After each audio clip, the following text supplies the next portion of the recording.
Hello everyone! Welcome to another Let's Play of Phoenix Wright, Ace Attorney. My name is Anna Mardell. I was moaning to my friend Ben after my first part 1 of Case 5 that apparently I'm just really not good at this today because it usually takes me about an hour to get through the Phoenix Wright sessions, and this was like 2 hours and 30 minutes is what it ended up being. And he was like, no. The episode 5 is ridiculous long. He had warned me. I just hadn't understood what that meant. So that explains why the last episode was so long, and I am sorry about that, but it is what it is. I don't know, therefore, how long today's will be, but we will see what we see, won't we? So in the last episode of Rise from the Ashes, we were introduced into a very complex murder case in which the chief prosecutor for the area has apparently, she's been arrested for murder and has confessed to murder, but her sister is convinced she didn't do it. And it's just not quite adding up. So Phoenix has very little time to prepare. But we're going to go on a trial and we're going to do the best we can. The question I have, and I think this is just going to be a quirk of the game, as opposed to a clue, but you never know. If they've tricked me before into thinking something was just a quirk and then it turned out to be a clue. What I want to know is why is the chief prosecutor, the one who is confessing to the murder, why isn't she just cutting a deal to go straight to prison without a trial? As opposed to actually going to trial? If the answer is, well, that's just the conceit of the game, or, well, that's because of the way the Japanese legal system is based, then okay, fine. If it's a clue, it might suggest that either she wants this to all come out in the trial and be a matter of public record, or the people giving Edgeworth his marching orders have instructed him not to cut a deal. Possibly they're hoping that the case will fall through so that Edgeworth can go back to being framed. Don't know. It'll be interesting to find out. So I'm just throwing down these theories in advance because we'll see if they actually pan out. Several of you have said that you enjoy watching me puzzle out the solution in advance. I have been right on a few things. I have been wrong on many others. So, but here we go. We're going into... Why is my sound so low? There we go. We're going into court.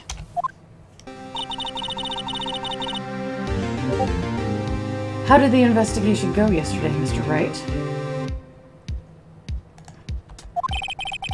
Frankly, there are still a lot of gray areas.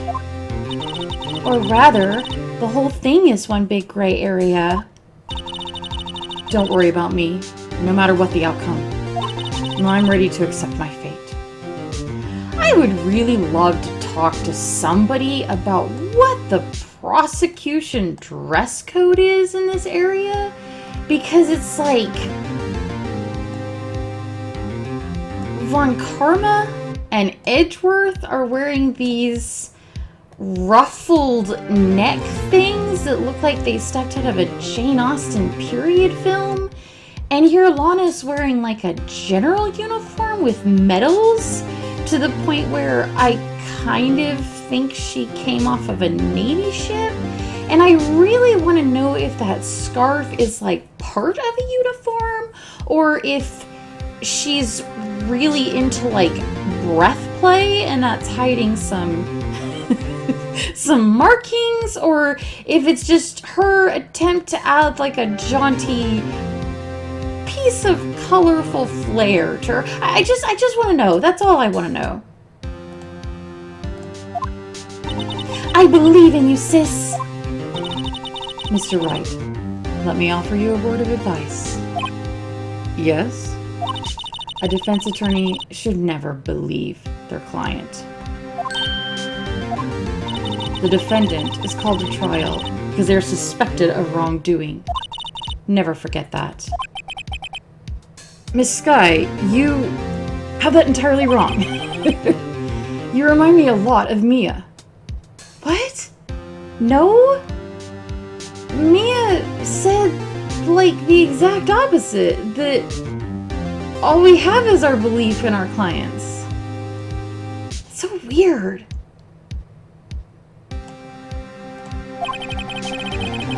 Oh, here we go. But there is one decisive difference between you and her. And that is, you're not a defense attorney. That's not the one decisive difference I would have said, but okay, fine. Excuse me. I believe it's almost time for the trial. Good luck, Mr. Wright.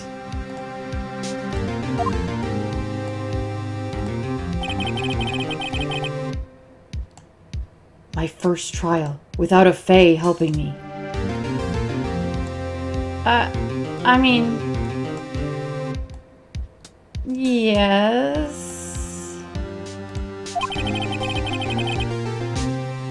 No one's going to bail me out this time. I'll be alone in there. So I have to discover the truth all by myself. Let's do it, Mr. Wright! I'll be with you the whole way!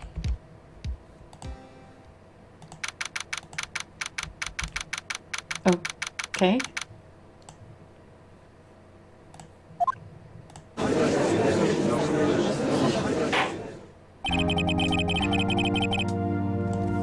Court is now in session for the trial of Miss Lana Skye.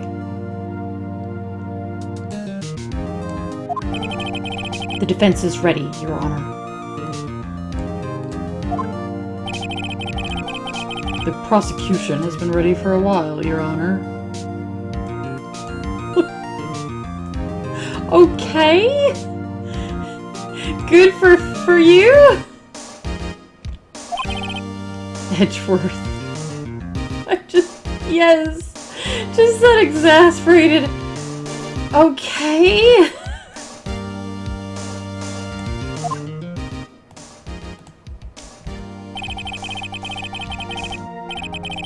It's been 2 months, but I haven't been in a courtroom since his trial.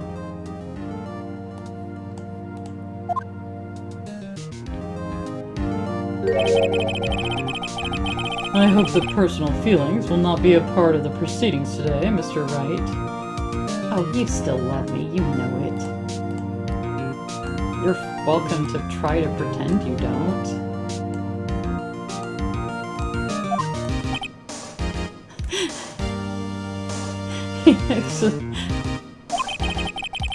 I will choose the path I think is right, regardless of what those around me might say.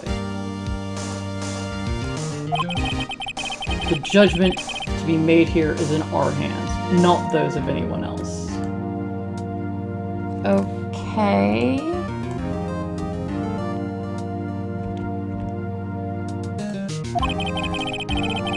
Very well, Mr. Edgeworth. Your opening statement, please. Chief Prosecutor Lana Skye has committed an unpardonable crime. Not only this, but she was rash enough to commit it in the prosecutor's office lot.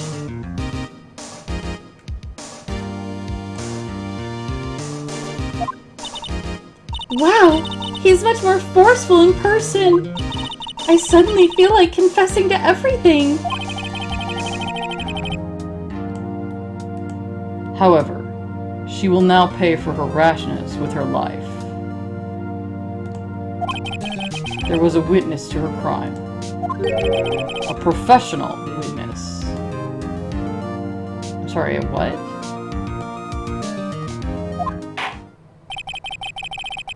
Well then, call your witness, Mr. Edgeworth. The prosecution calls its first witness, Miss Angel Starr, to the stand. Is there more than one witness? The cough-up queen?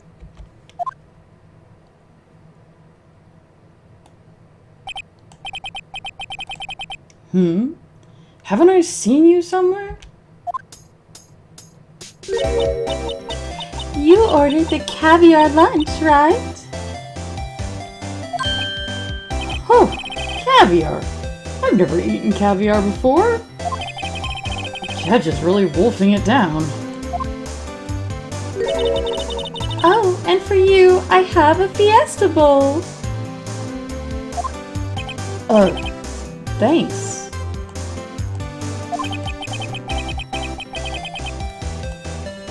Will the witness state her name and profession? And you, sir? Did you order the fingerprint lunchbox? It is too early for lunch. Your name and profession, please. Well, Your Honor, how does it taste? So this is why everyone raves about caviar. It's so tasty it hurts. I always thought caviar would taste like pickled tapioca.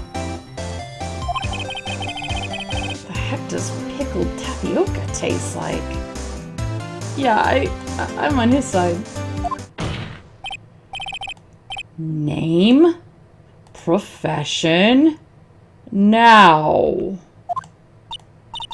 Me? The name is Angel Starr. Don't go forgetting it. I find myself running Lunchland these days. Is that what you wanted me to say, Mr. Edgeworth? Very well, witness. Please describe the incident to us. The prosecution will wait! I'm not finished eating! Hurry it up!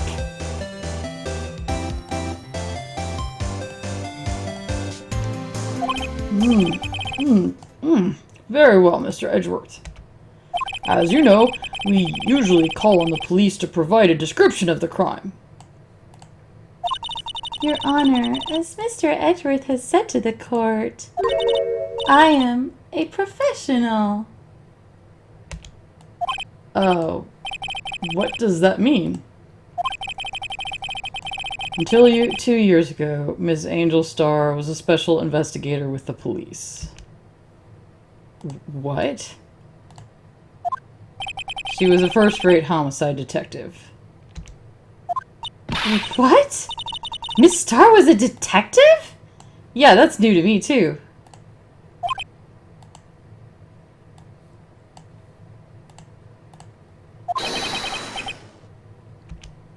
I know who you are.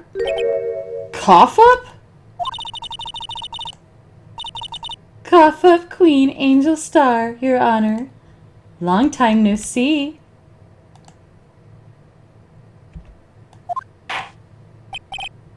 Very well. You may continue with your description, Miss Starr. Just who is this lady? If I might have the court's attention over here.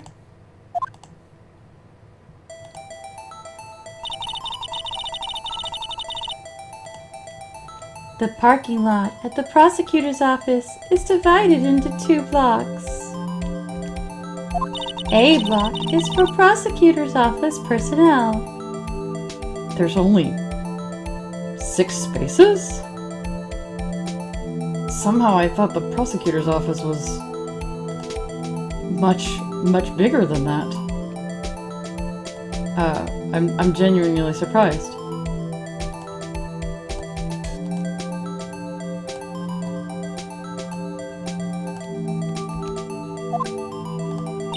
B block is for visitors and clients. What? The prosecutor's office does not have clients. I'm so confused by the language they use in this game.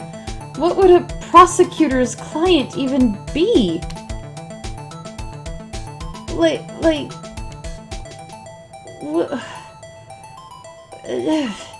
Blah, blah, blah. All right, moving on. It just doesn't make sense. What would they?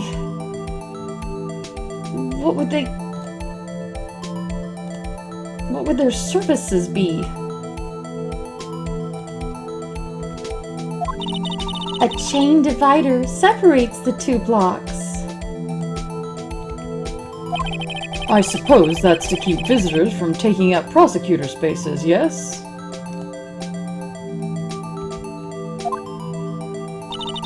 The crime took place by a car in the back of A block in the car's trunk. The killer stabbed the victim with this knife and went to drive the body out.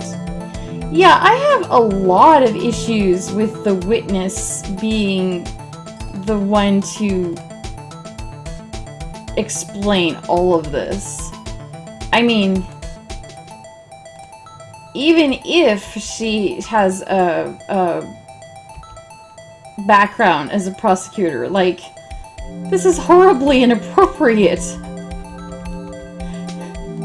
Even an acting, or even if she'd been a detective, even an acting detective who was still employed right now shouldn't be the one presenting the case if they're a witness.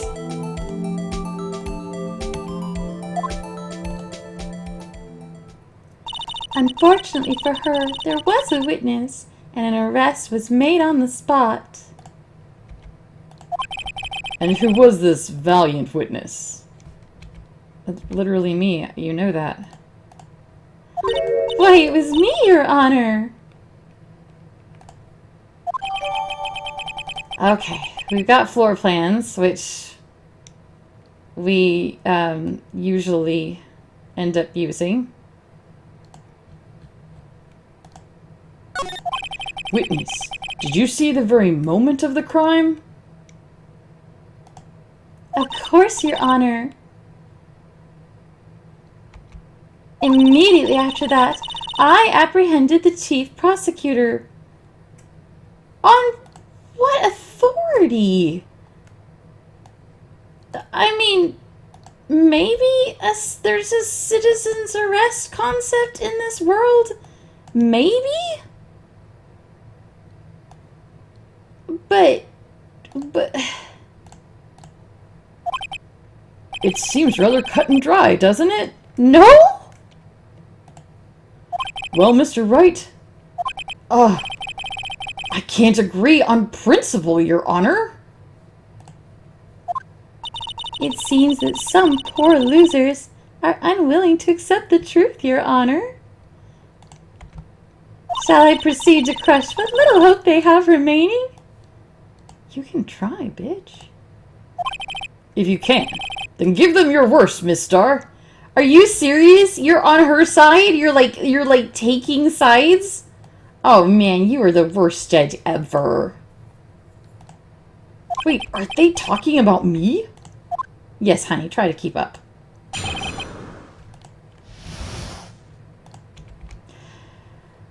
Okay, here we go.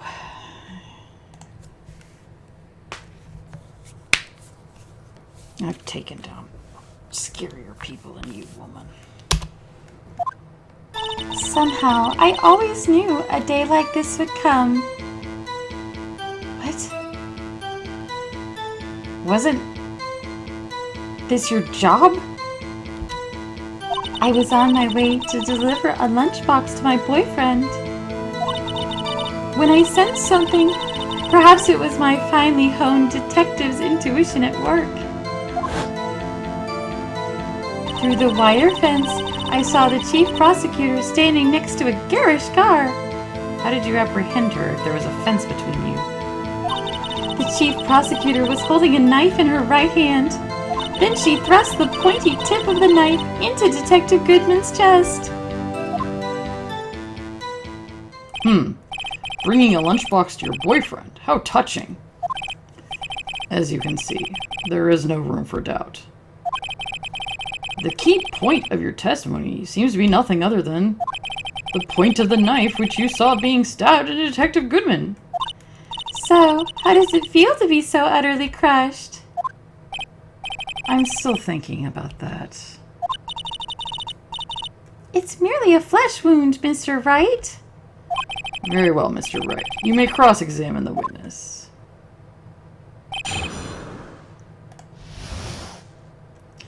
Okay. Let's just press on... I kind of have a feeling that maybe we can press on a lot of statements, because if this was like a DLC extra fun version, you'd think they would have made lots of dialogue. So I'm gonna try pressing.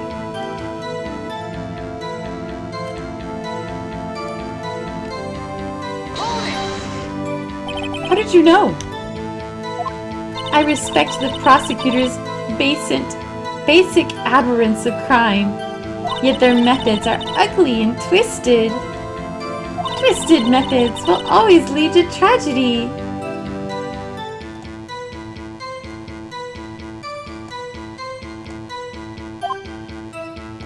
The lunch lady's uninformed opinion is duly noted. I don't really understand. I've lost the thread of what we're talking about. Given that they are used to erasing inconvenient evidence at their whim. Killing off a detective that knew too much is merely an extension of that. Miss Starr, do something personal against prosecutors? I felt that I had found my dream job when I became an investigator. And if I hadn't been laid off by those prosecutors over there, I'd still be one. That's an interesting motive. Laid off? She was fired. To me, prosecutors are nothing more than worms. That said, I am a pro, as you know. My testimony is unbiased and flawless. Very well. You may continue, Miss Starr. Ah.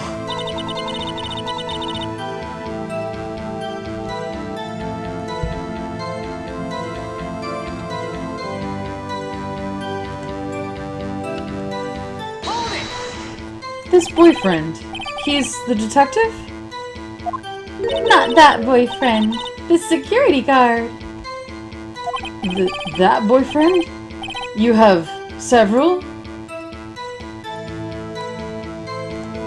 Yes, this boyfriend, that boyfriend, and the other boyfriend. I mean...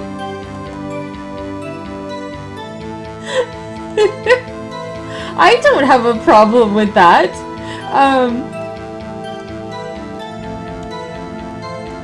So... I just think it's funny that the judge is having issues. Care to join?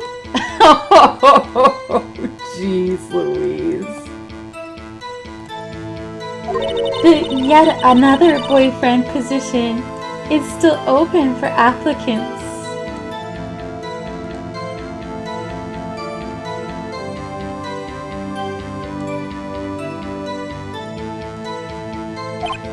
I'll stick with the lunches, thanks.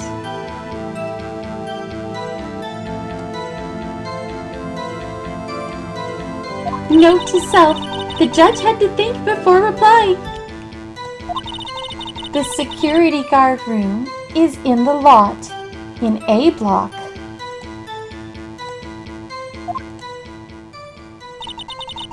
It's up on the second level, so you can see everything from there.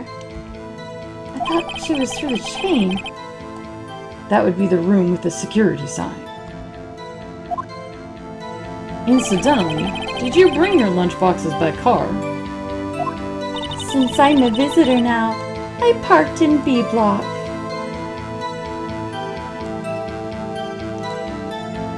So she was in B block when she witnessed the crime. That's what I'm getting to?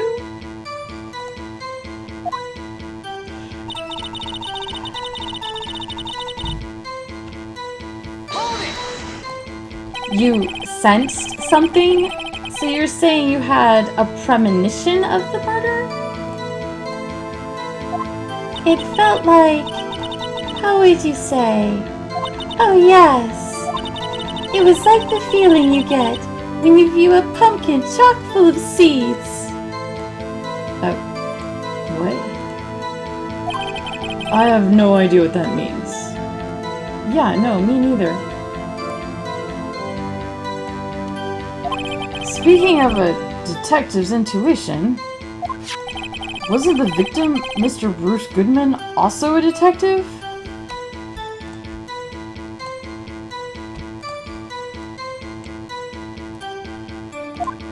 Yes, well, he was like a young cheese. A young cheese?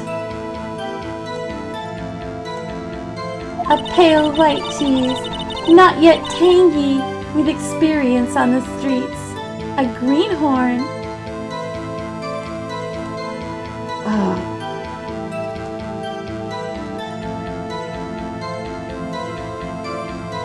Okay.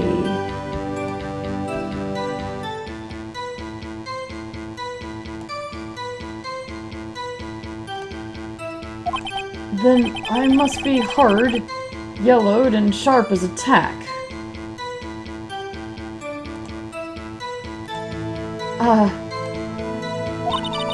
Yeah, with the odor of a cheese to match.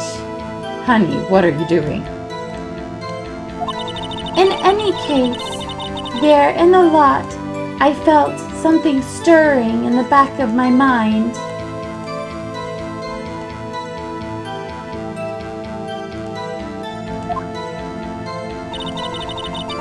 That did not make any sense.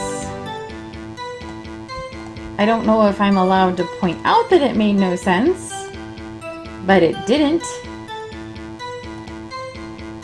Through the wire fence, I saw the chief prosecutor standing next to a garish car. Let's ask him about. By garish car, you mean? Mr. Edgeworth's car, yes. Mr. Edgeworth? Incidentally, the knife with which the victim was stabbed was also Mr. Edgeworth's. Wasn't it? Indeed it was.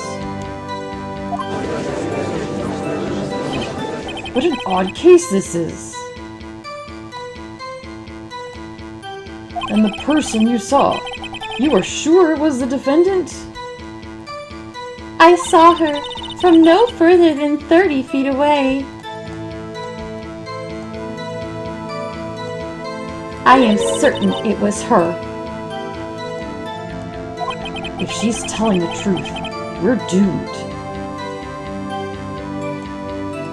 But, I mean, she's not, so... Let's just do what we can. Even if we don't have any proof, we can always nitpick. Witness, in your testimony, you clearly stated the following. Prosecutors are nothing more than worms. Ergo, you are a biased witness. You might want to keep those silly opinions to yourself in the future, rookie. Huh? Rookie? Unless you're willing to risk the consequences of doubting me?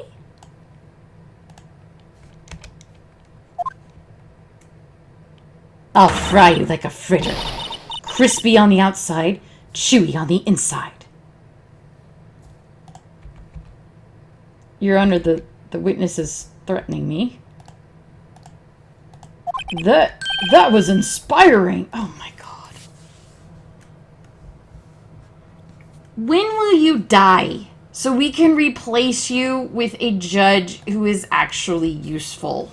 Asking for a friend. I believe I've heard that tagline elsewhere.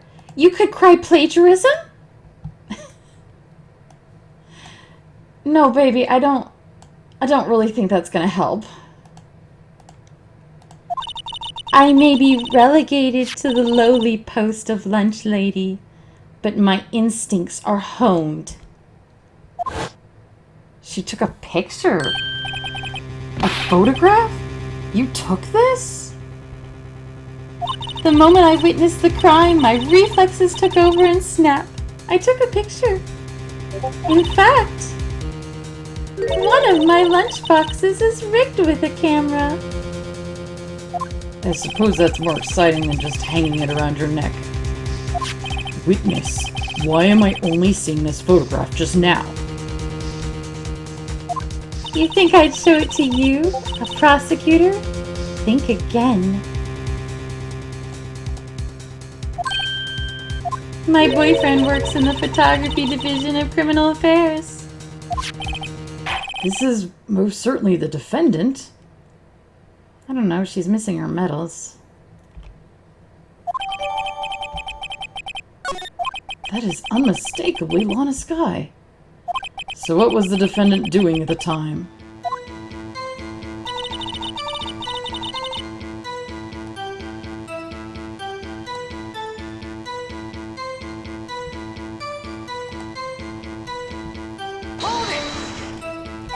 Tell me more about this knife that the suspect was carrying.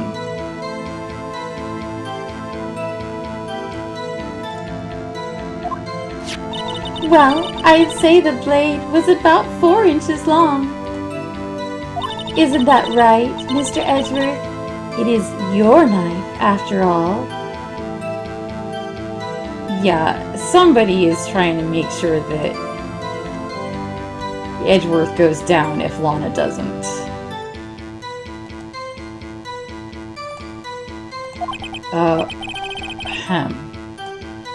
Yes, that's about right. Prosecutors are, by nature, well versed in the location of a man's vital organs. I feel like the Thor meme is valuable here. Are they though? I'm sure it was easier than boiling an egg for my egg salad surprise set.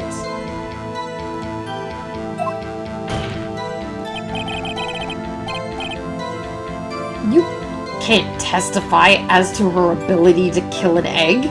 I mean, a person?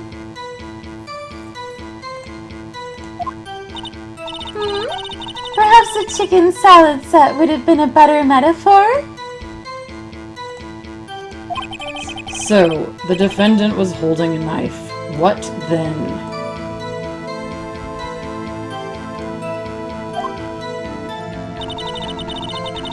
Then she thrust the pointy tip of the knife into Detective Goodman's chest. Tell the court why you didn't try to stop this crime. You did see her raise the knife to strike, no? The defense has a point. Unfortunately, by the time I realized what was going on, it was already too late. You took a picture. Too late? Yes. The next moment, the chief prosecutor brought down the murder weapon. I see. It's only a flesh wound, Mr. Wright. We can make it. You said that before. Anything else?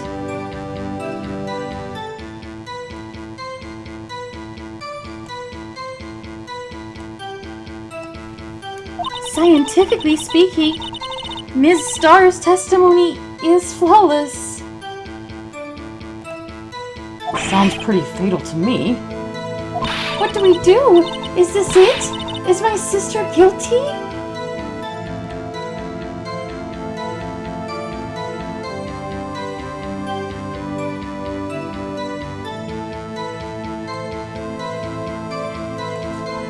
Let's just keep our heads cool and press the witness a bit, shall we? For some reason, having her panicking next to me makes me feel calmer. Don't smile like that! I'm kind of like that. If somebody else is panicking, then I'm, like, calm for them. But if somebody else is calm, then it's like, oh good, I have free reign to panic!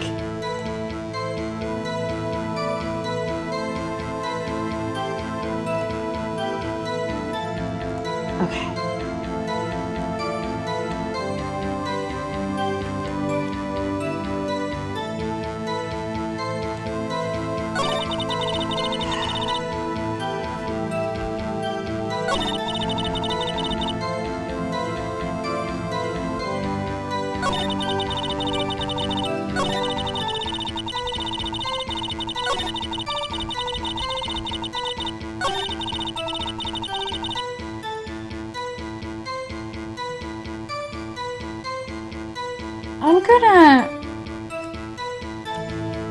I think we already covered this, but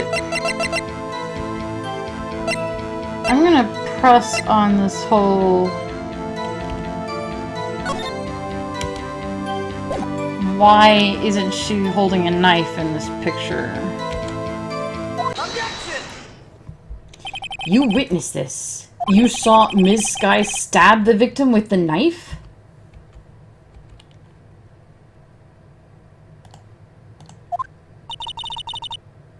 As I've already said, yes, I swear it on my finest salmon swirl lunch. I'm sure that is a fine lunch. But, isn't that odd? Look at this photograph. This is the photograph you took of the very moment of the crime, is it not? Then why is Miss Sky not holding a knife? Oh, I like the music change. It's proud of us.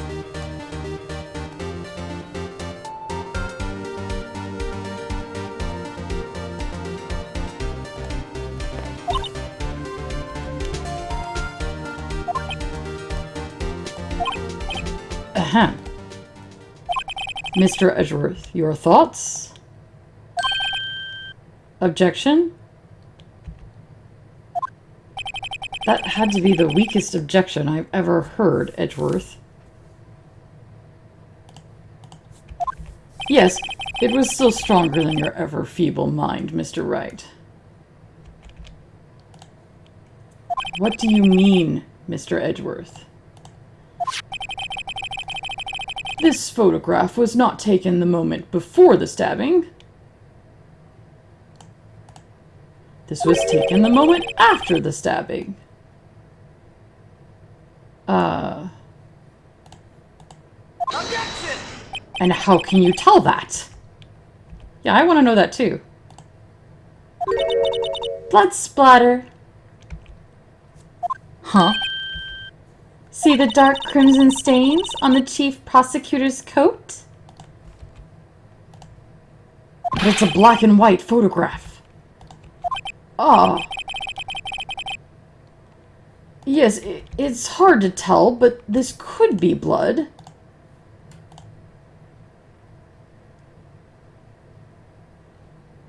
What else could it be? Let me think.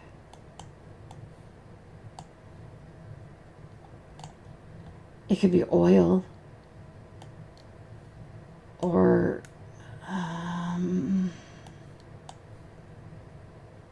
I can't think of anything else.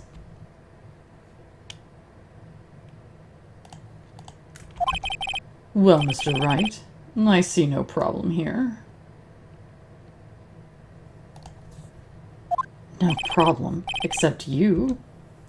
Mr. Wright, are you going to just sit there and take that kind of abuse? You got a better idea?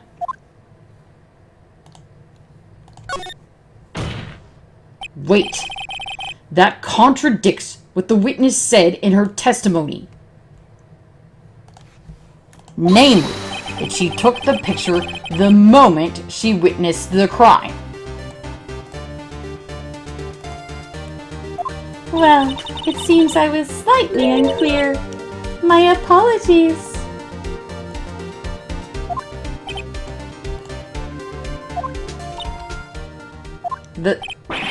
That's it? If you run out of lunch, you order seconds. Problem solved. If you don't like it, try ordering the jumbo-sized lunch from the get-go. What is with this woman? Good advice. I'm not sure I understood it, but good advice. I didn't have time to stop her. Prosecutor Sky was cold, calculating, like a robot. She killed without pain or remorse. It was premeditated murder. Objection! Premeditated? How do you know? Look at the chief prosecutor's hands in the photograph. Are those gloves? It's an anime. You're all wearing ridiculous clothes. Surgical gloves, made of thin rubber, most likely. Why would she have those on?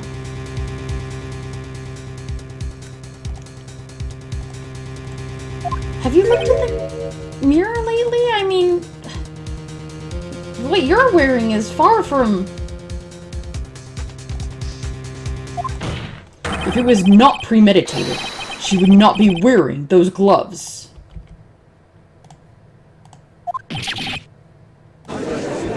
We made a face. Those gloves do seem to tell a tale of premeditation. Premeditated murder, a serious offense. Witness, add this to your testimony. Great. Oh, good. Let's just keep piling more into the testimony. What could possibly go wrong?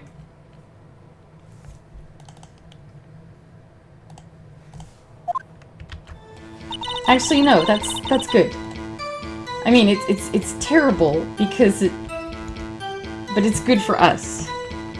She might make a mistake. All right.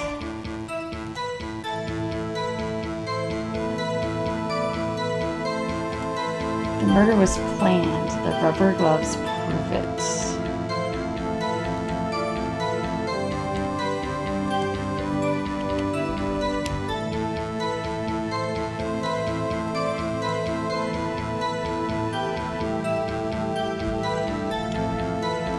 This one feels harder than the previous ones. I guess that's what you get for...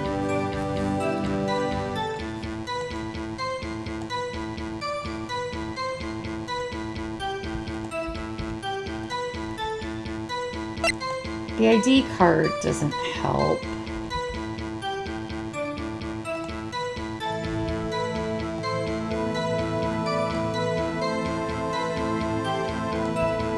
Whoa!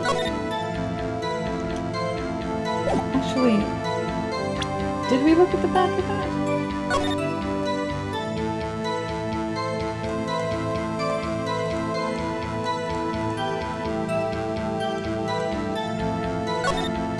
Name and ID number written here. I wonder why they only use numbers for IDs. Letters, silly. They're why we have a written language in the first place. Sergeant Bruce Goodman, ID Yabba Dabba Dab. Bless her. Wouldn't that be better? Yabba dabba dow. It does have a certain ring to it. But that's not what I meant to do. The prosecutor trophy is useless. Knife, the parking stub. One knife wound.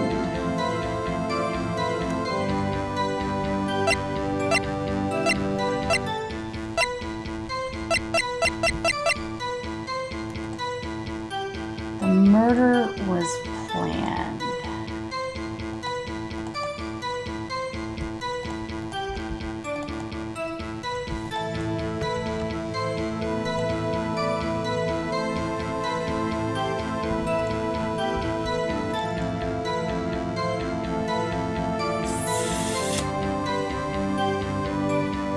Although, if the murder was planned,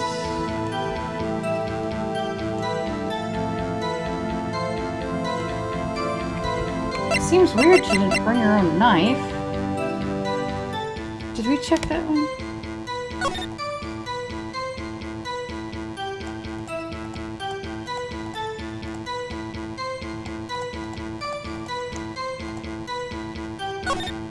This must be the victim's blood. Either that, or Edgeworth cut himself peeling an apple.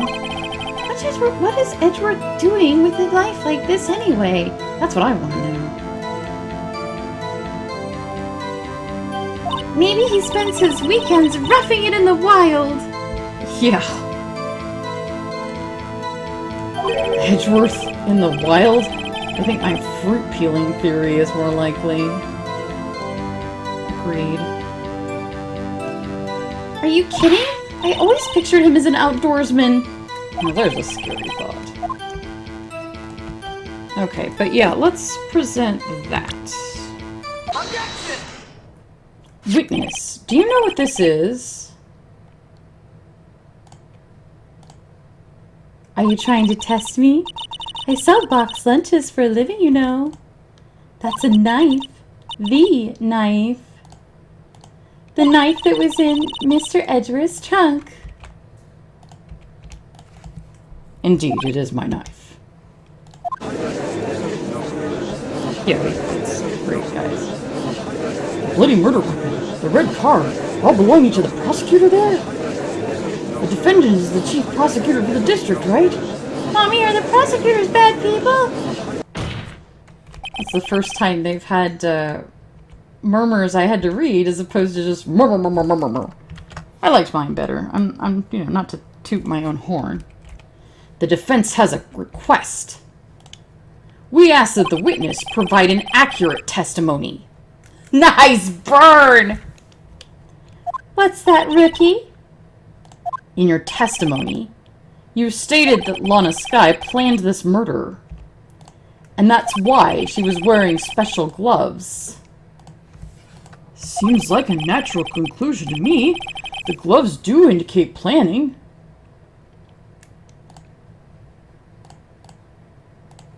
However, why would she not also prepare the most important thing, the murder weapon? Oh.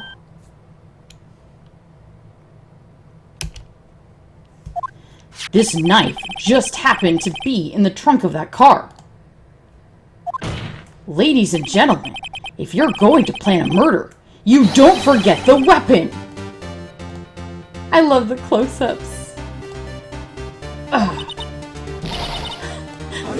I love the reactions. I love the close-ups and the reactions.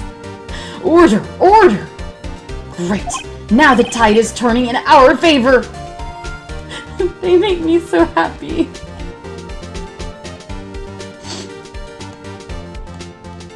Great show, Mr. Wright! My sister's as good as free! Oh, baby, I don't think it's gonna be that simple.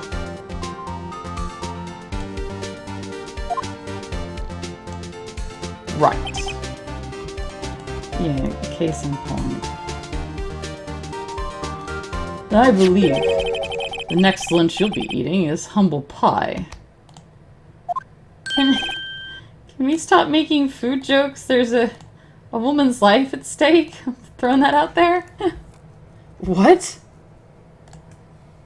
I hope you weren't deluding yourself into thinking the tide has turned. Not over such a trifling detail. But this shoots a hole in the whole premeditated theory. Bah! The prosecution could care less if it were premeditated or not. The only one who seems to care is the lunch lady over there. Maybe that matters, Edgeworth? You're supposed to be smarter than this. The defendant, Lana Skye, murdered a detective with a knife. That is the only thing the prosecution need prove. Nothing else.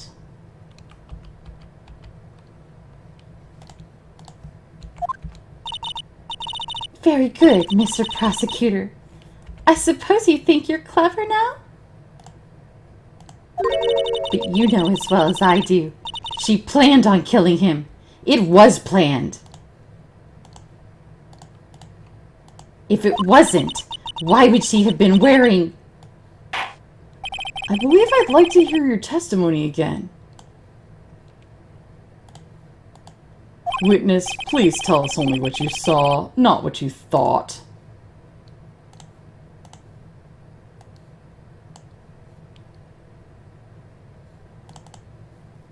I'm honestly a little distressed that they've made Edgeworth not smart. He was smarter than this.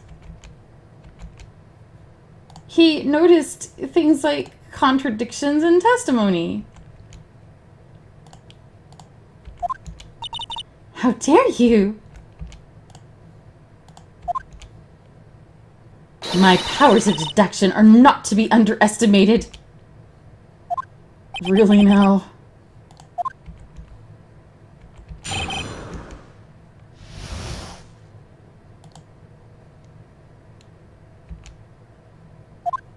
Lana Skye intended to murder Detective Goodman. That's why she called the victim all the way to the prosecutor's office. I'm sure the chief prosecutor had a grudge against the victim. Nothing else could drive that human machine to plunge the knife in again and again.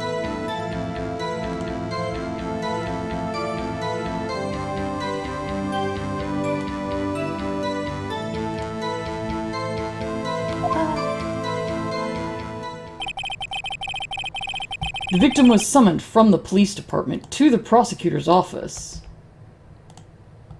It does sound a lot like premeditation, doesn't it? So if I ordered a pizza, does that mean I'm planning to kill the delivery boy? In any case, the defense may now cross-examine the witness.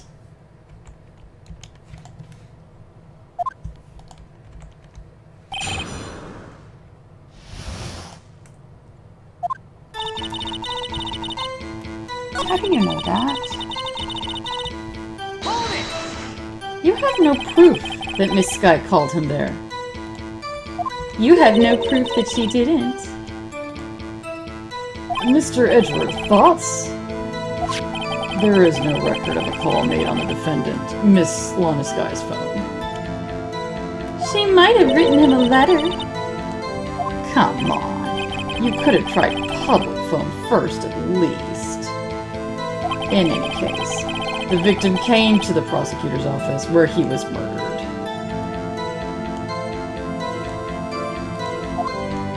I'm sure he had a reason to be there. Witness? Why do you think it was the suspect who summoned the victim that day?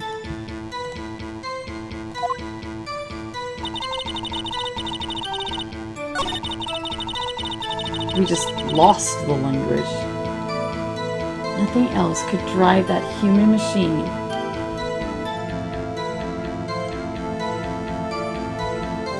Wait a second. That's a contradiction.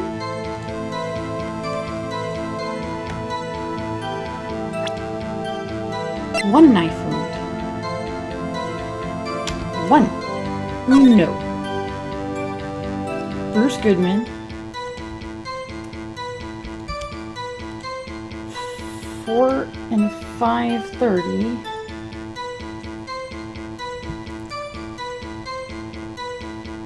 Single stab wound.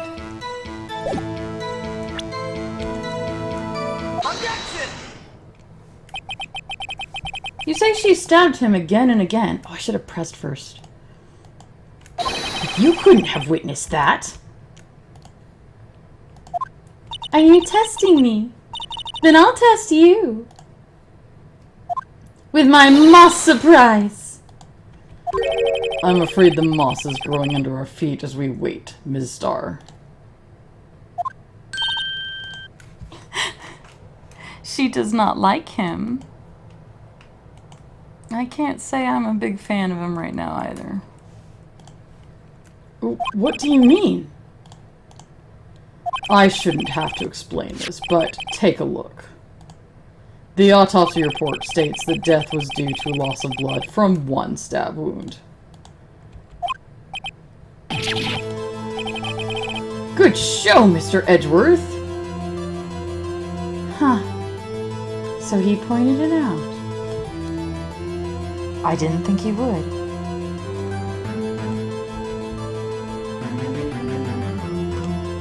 Really did not think he would. Kinda means he stole our thunder, but I'm okay with that.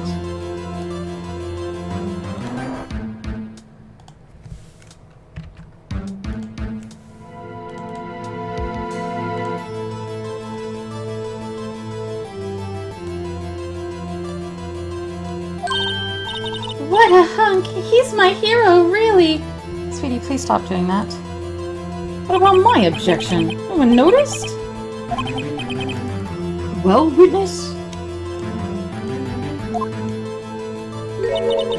You got the crime scene set, right? Holy crap. Why is it blood in a fork? Thanks. I always believed that no one could ever mistake ketchup for blood. But now I realize that such mistakes are possible.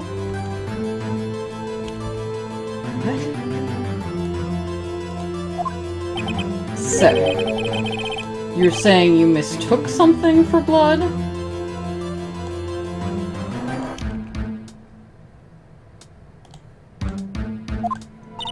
When she lifted her knife, I thought I saw blood at her breast.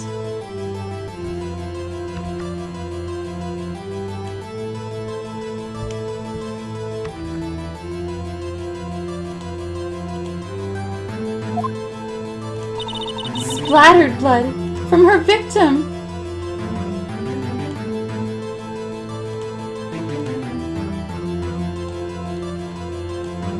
That's why I thought she must have stabbed him at least twice. Then tell us what you saw that you thought was blood. Testify.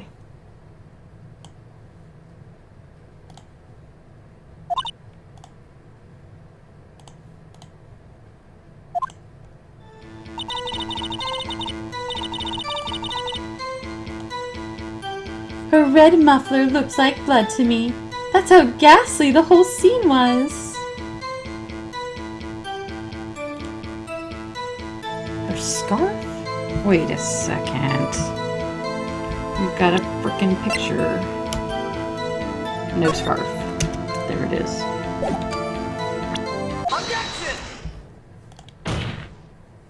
Miss Starr, I demand an explanation. The witness is clearly not suited for detective work. What? The suspect was not wearing a scarf or muffler of any kind when she stabbed the victim. And you've proved it yourself with this photograph. Good.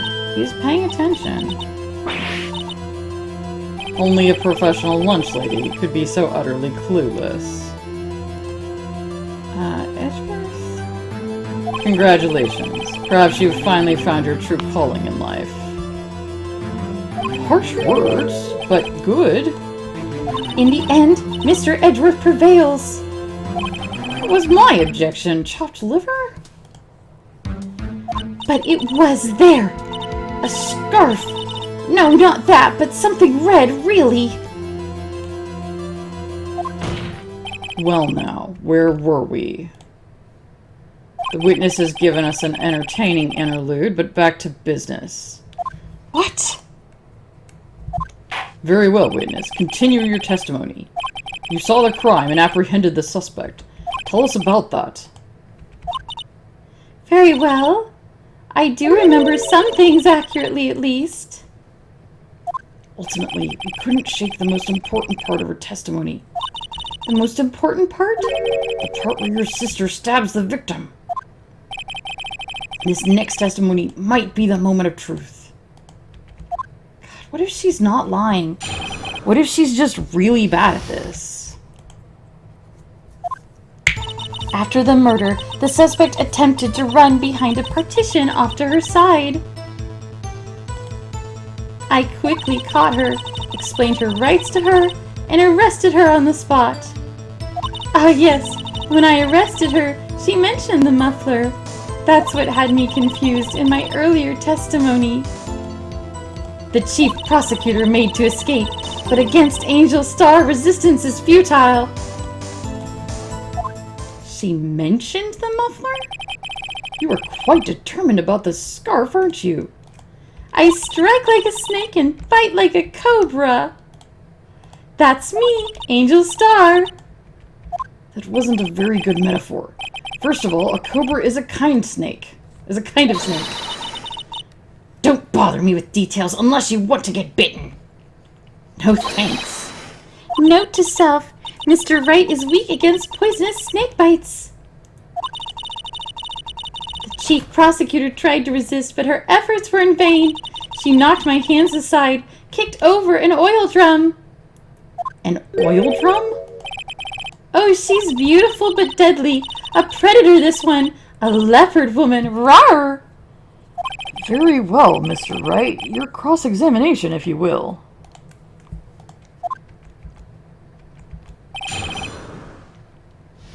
I doubt all of that.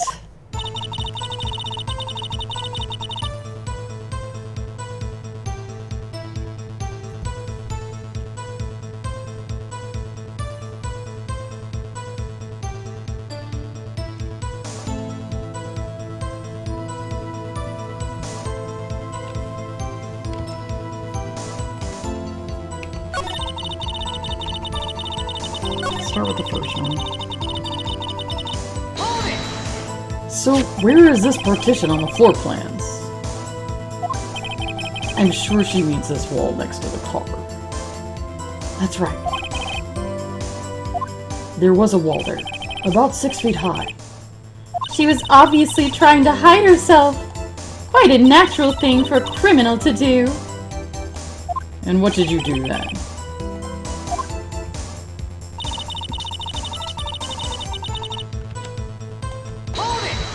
You say quickly. Were you close to the suspect? As I just said. How is that possible? I was only 30 feet away from her the whole time.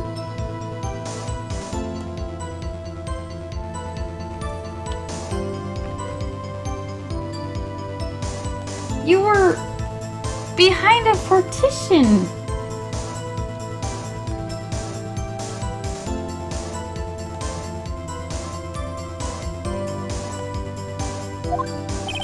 Maybe I should press her for more details? I'd like to see this on the floor plans, just to be safe.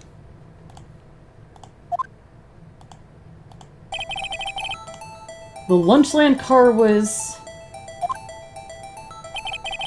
She was a visitor, thus she was parked in the B block. So you witnessed the murder from here? That would make it about 30 feet from the car, yes. Is that correct, Miss Starr? Yes, that's right. But there was a chain link fence in front of you. So I do like that the judge and Edgeworth are kind of chiming in here to figure it out. It makes it seem less like everyone is trying to railroad the victim in order to just get a verdict. So I do appreciate that.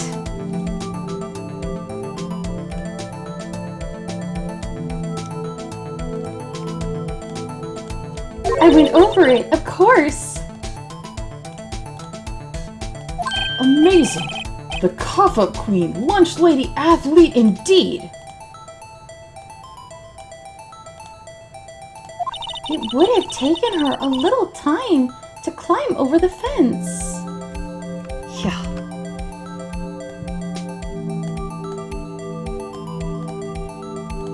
That's assuming she's not completely lying. She couldn't have gotten to my sister that fast. Yeah, the fence was about 9 feet high, too.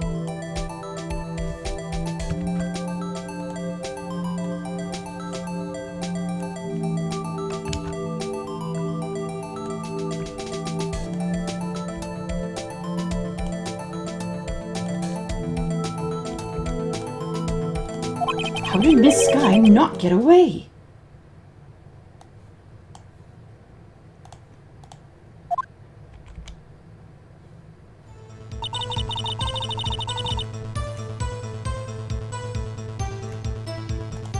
Why would she talk about her muffler? That makes no sense. She mentioned the muffler? What exactly did she say? If I remembered exactly, I would have told you in my testimony. Cheeky. Anyway, all I heard her say was the word muffler. Just that one word? So, what you heard wasn't the suspect talking to you, but to someone else? Yes, the chief prosecutor was talking on her phone. Her phone? By phone, do you mean the cell phone discovered at the scene of the crime? Yes, ultimately. Ultimately?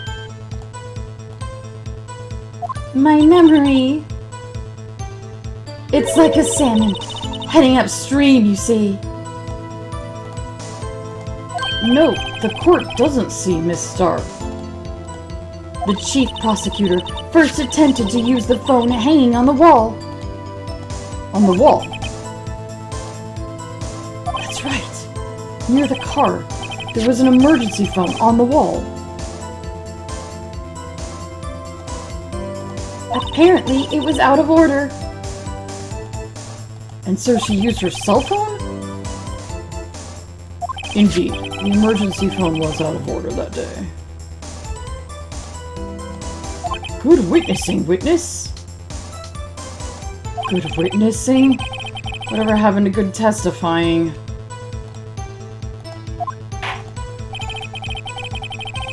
You should, of course, add this to your testimony.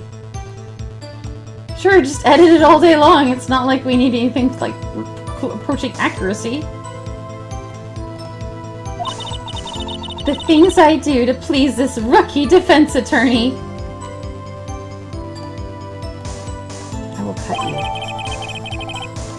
Lana's cell phone updated in the court record.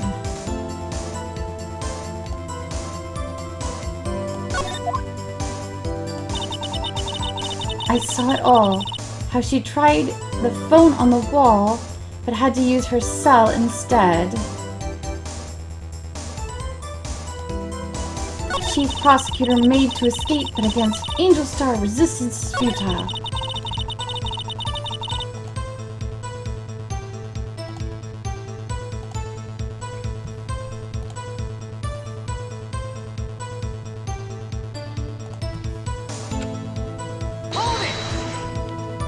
Do you think you could restate your testimony for the court? I was going to ask the same thing. I'll only say this one time, so listen close, rookies.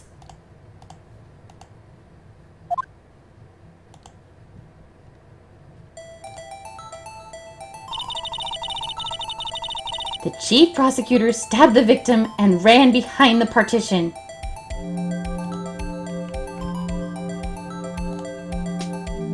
Then she picked up the emergency phone on the wall, but it was out of order.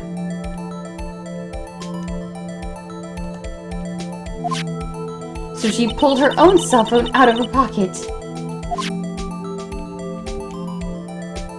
And during that time, you climbed over the chain link fence?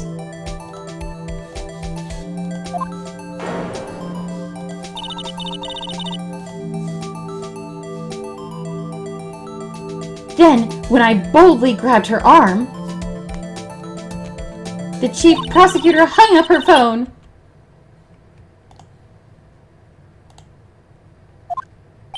And you saw her doing this. What is it, Mr. Wright?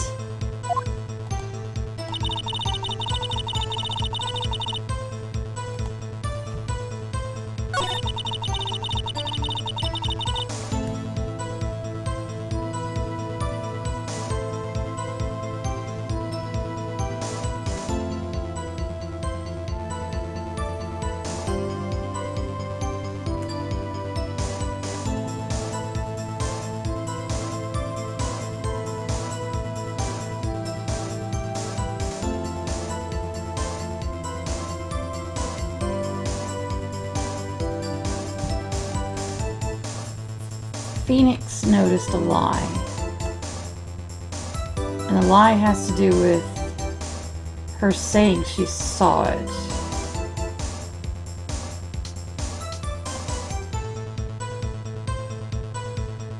So why couldn't she have seen it?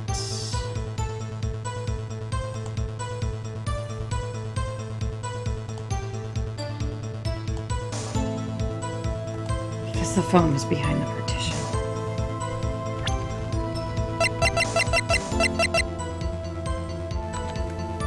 Objection! Miss Starr, I have to conclude that you have a personal grudge against Ms. Lana Skye. Objection! The witness is a former detective. Her testimony is unmarred by personal bias. Oh my gosh, are we seriously going to claim that detectives can't have bias because I might just die laughing? She even said that all prosecutors were worms to her. That's... how did you... were you not there for that? Okay, deep breaths. Deep breaths. Deep breaths. Everything's fine. I'm just a little frustrated that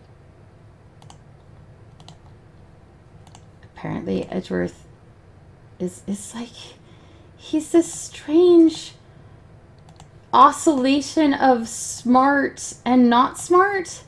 Like, he'll point out when she's wrong sometimes, but then other times he doesn't. And whenever he does point out that she's wrong, he's like insulting about it. But then the next thing you know, he's praising her. It's so weird. It's not reasonable how he's acting. It's...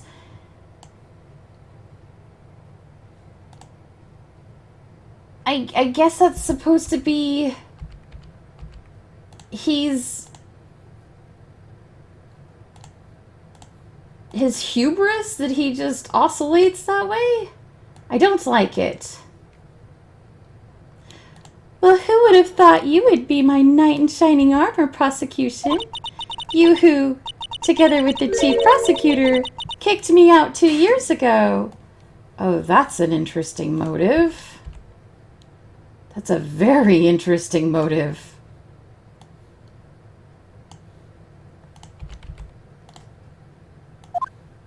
He didn't recognize that. Well, Miss Starr, this is a fatal contradiction with your testimony. How do you explain this? I don't know what you're talking about. Mess with me, and I'll make you cough it all up. That's not... Please stop saying those words.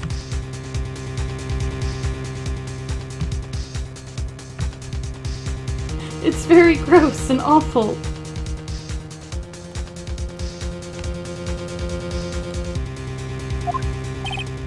Let's look at the floor plans.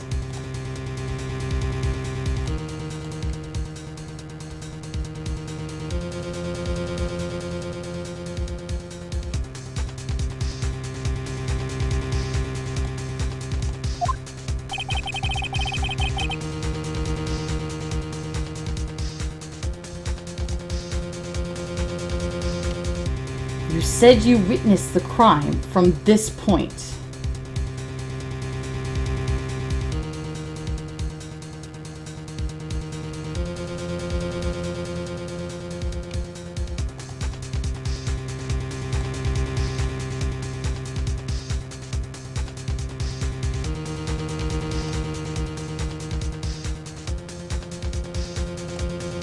However, if that's true,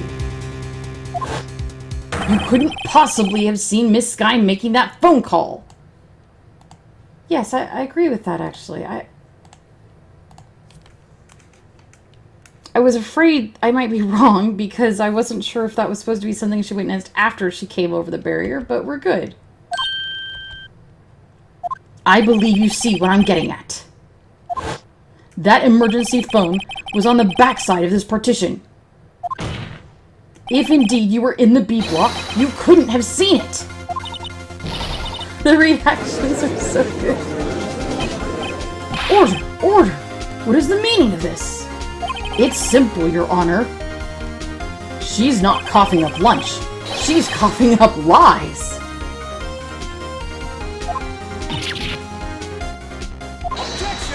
That's quite a claim, Mr. Wright. Perhaps you will allow me a question. Tell us exactly what lie this witness has told the court. Here's where the counterattack begins. I can't afford to get this wrong. The witness lied about.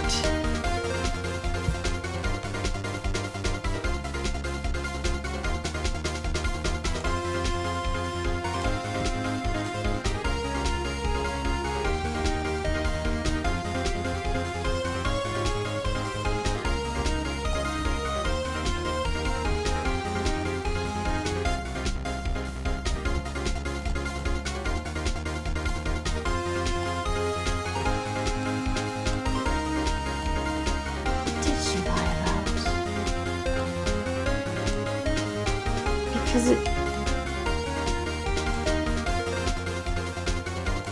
she seems very sure about what she saw.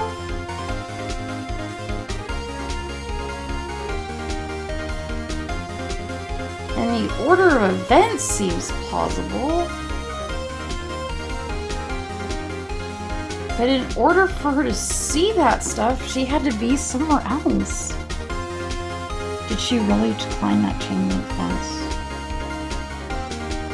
Is she lying about that to make herself look badass? Where she saw it? Miss Sky tried to use the emergency phone, but it was out of order. Right, she would not have any way of knowing that. What is significant about this fact? Nothing. Therefore, it would be pointless for Ms. Starr to lie about it. Pointless to lie. I see. But say the witness did actually see Miss Sky using the emergency phone. It would mean Ms. Starr witnessed the crime from a different location. Objection! A different location? Now that's a pointless lie if I ever heard one. Objection! Before you call my lie pointless, at least let me tell it! Let me ask a question to our clever wordsmith, Mr. Wright.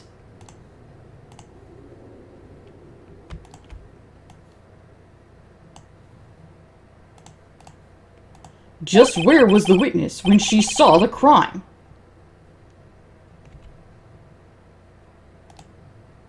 All the testimony we've heard until now points in one direction.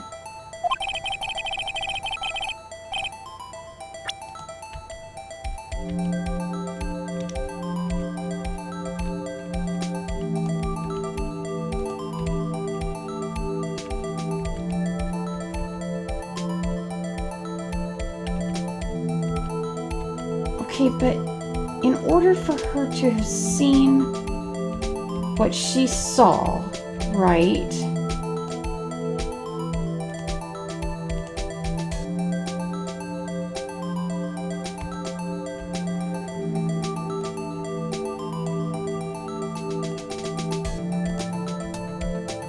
She would have had to be on this side of the partition.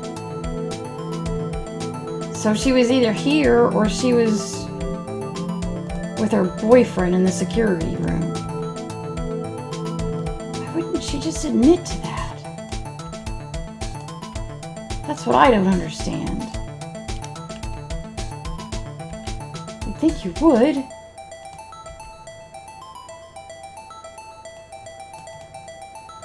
Take that! This is the only place where she could have been. The security guard room? Indeed, the security guard room in the underground parking lot is well positioned.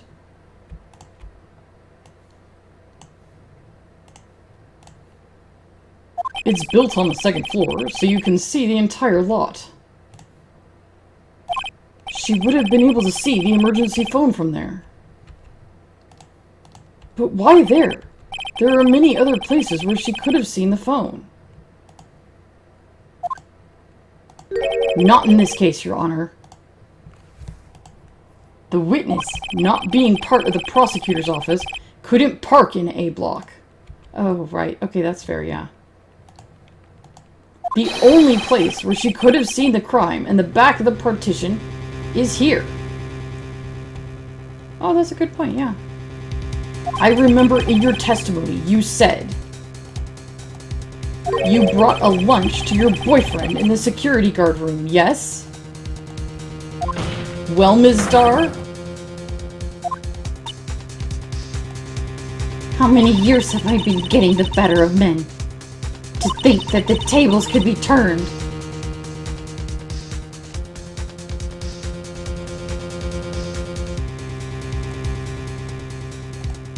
Today, a man has gotten the better of Angel Starr. Okay.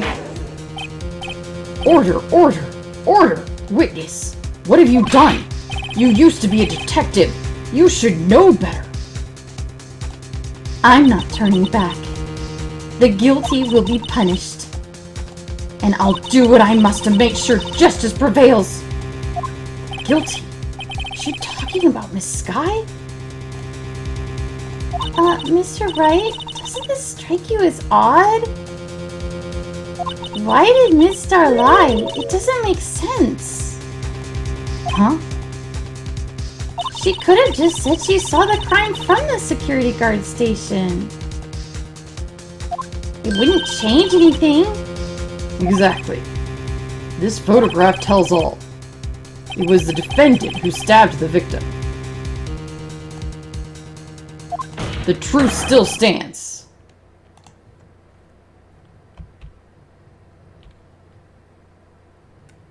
No, that doesn't make sense.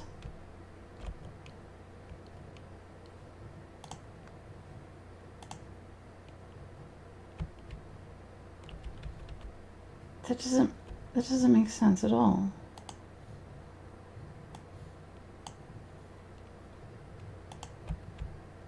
Why did she lie?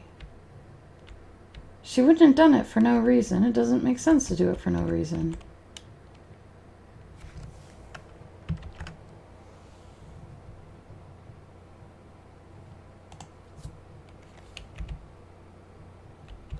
Edgeworth wants to use the photograph, but wait a second. Objection! It still stands? I disagree, Mr. Edgeworth. What? If a witness is found to be lying, they're guilty of perjury. She knows this. She wouldn't risk that without a good reason. So tell us what her reason was, Mr. Wright. Me? I'll do it. Who else? Mr. Wright, let's review what we know. Miss Starr witnessed the crime from the security room. But she lied and said she saw it from B block. It must make a vital difference. But what would that change? I know what it changes, but it's not any of those, so I don't know what to say.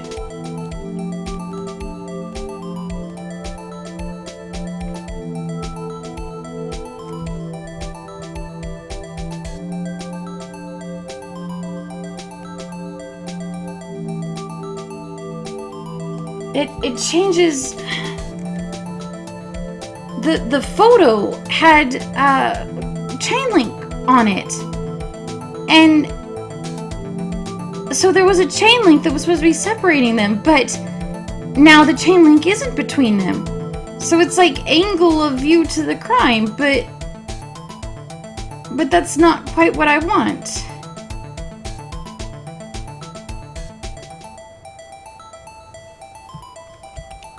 But it's not distance to the crime or difference in lighting. Well, I'll pick angle of view. That's not how I would have phrased it. The angle at which she saw the crime occur would change. The angle? What do you mean? The security guard station is... She would have sort of a more 3D view of the crime. And this is important. Why? Perhaps you'd like to reconsider. Well, we got a demerit. Mr. Wright! It's not the angle, it's the fact that the chain link... Distance? Is that what it's supposed to be? It changes the distance between her and the scene of the crime. Objection! My condolences, Mr. Wright. But one look at the floor plan and it's quite clear.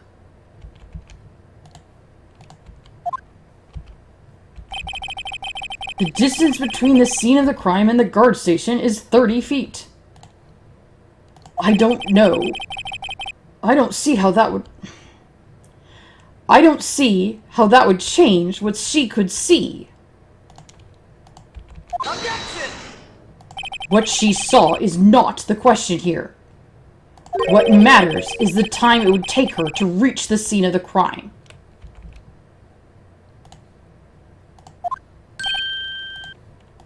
Miss Starr, you witnessed the crime from the security guard station.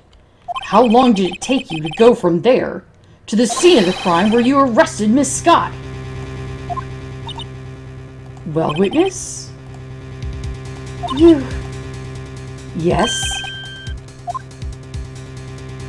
ordered the squid wheels, right? The quality of my lunches has gone from low to inedible. I was bringing a peanut butter and jelly lunch with fresh boysenberry jam to my boyfriend.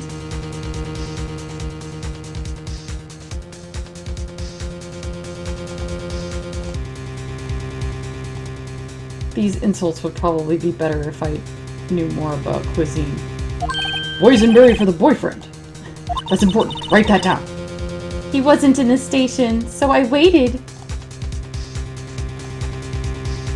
I witnessed the crime from the glass-walled station.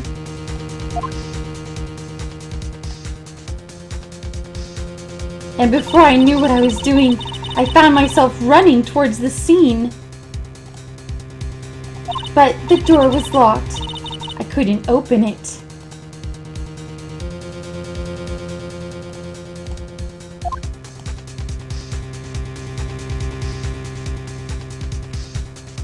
Really? Really? That's why I had to go through visitors parking in the B block. Really? You ran all that way, but still managed to see all the things you saw. That's quite a detour. It probably took me at least 5 minutes to get to the scene of the crime. 5 minutes?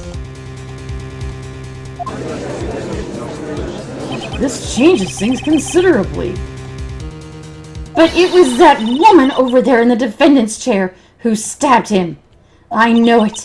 I have photographic evidence. I swear it. I swear it on my finest plastic spork.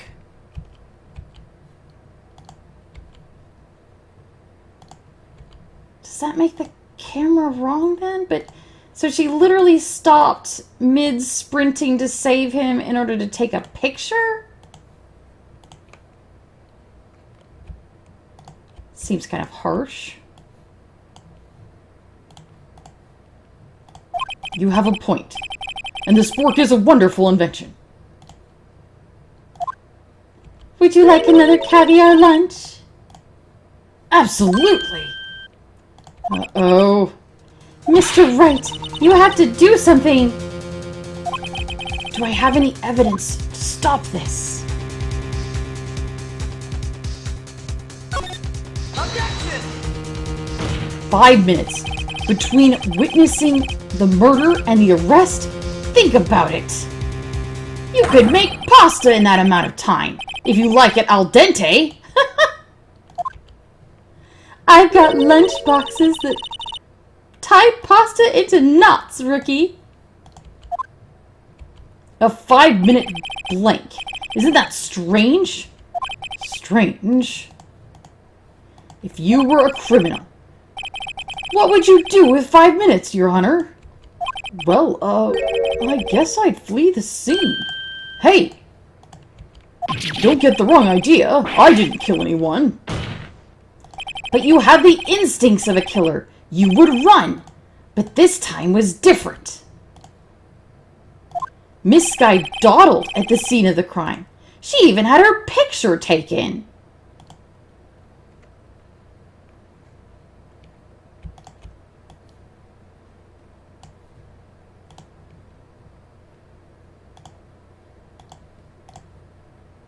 No true criminal would act that way. It's inconceivable.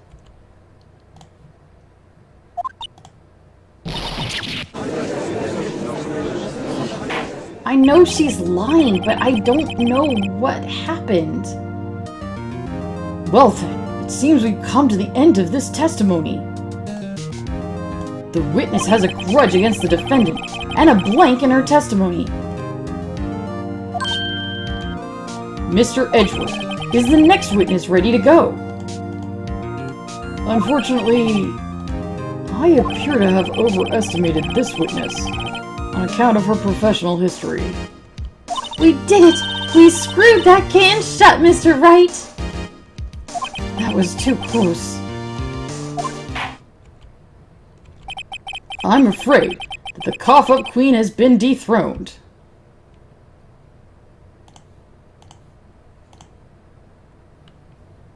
Why did she... I mean... Why she did it is easy enough. She has a grudge against the defendant. And by the way, it's really upsetting to me that we're not going to do anything about her deliberate and admitted perjury.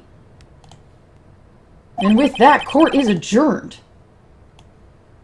Sure, yeah, why should we hold her in contempt?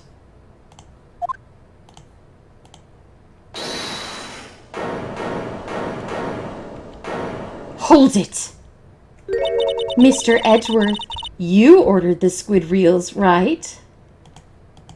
That's the one she tried to foist off on me. I prefer not to take the defense team's leftovers. Anything else to say?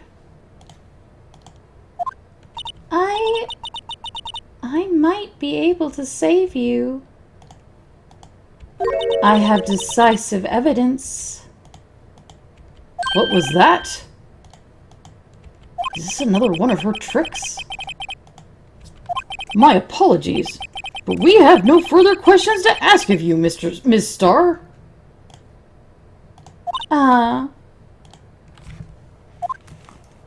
Is this your jumbo lunchbox? Ooh, a triple-decker. Out of deference to the witness's determination, I'll allow one more testimony. Oh my god. Are you fucking kidding me? Really? Really? Okay, alright. That's the conceit of the game.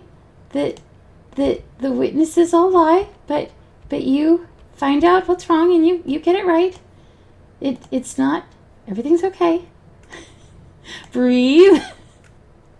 Let's hear about this decisive evidence. Breathe. Like the Lunchland motto says, you won't be disappointed. What's she going to pull out of her lunchbox this time?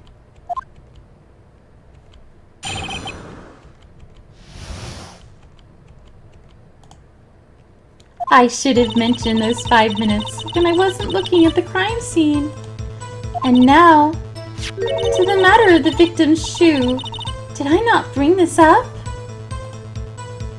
2 types of blood were found on this shoe. How does she even know that? Why was she involved in evidence analysis? Why would they involve the witness in that? Is that just bad? What's the word I'm looking for? Is that just bad procedure, or is that a clue that she's in on this somehow? One was, of course, the victim's, and the other blood type matched that of the defendant, Miss Lana Skye. Just the blood type, though, right? Not the DNA? This shoe proves it. It's flawless, decisive evidence. She does have a wounded hand. What? There was blood found on the shoe? Try Lunchland for all your lunch and decisive evidence needs. Objection! Okay, let me think. Witness, what's the meaning of this? Why is this the first time I've heard of this evidence? Thank you. A very good question. Simple. As I've already said. I don't trust you with evidence, Mr. Edgeworth. How did you have access to analyze it then? That's why I took the liberty of investigating this myself. And you had blood tests performed? Didn't I mention? I have 3 boyfriends in forensics. I'm more interested in knowing where you got your samples. In any case, Your Honor, I can't accept this as evidence. What? You must know the 2 rules of evidence law. Rule 1. No evidence shall be shown without the approval of the police department. In other words, this shoe is illegal evidence, at least for the time being.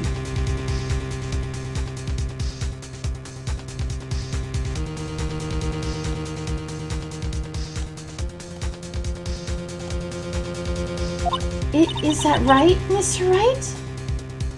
It seems so. Edward sure is celebrating. Not so fast, Mr. Edgeworth. Don't forget, I used to be a detective. As I mentioned previously, this shoe has already been tested by a member of the forensics department. I mean, look, just because you're banging some guy. As you can see, it was approved by the police department as of today. Even the general public can produce official evidence, Mr. Edgeworth. What? What? Is that right, Mr. Wright? No? Edgeworth is looking pretty sullen. You could at least study some evidence law. Really? Yeah, I'm on your side on this one, hon.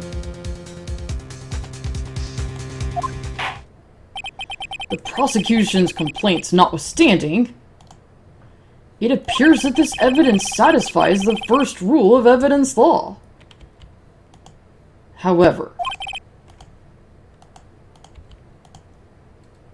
it seems you have yet another count against you, witness. Anything to ensure that the guilty are properly judged. Very well. Mr. Wright, you may cross-examine this witness. How? How can you even be sure that a chain of evidence was observed and that she didn't just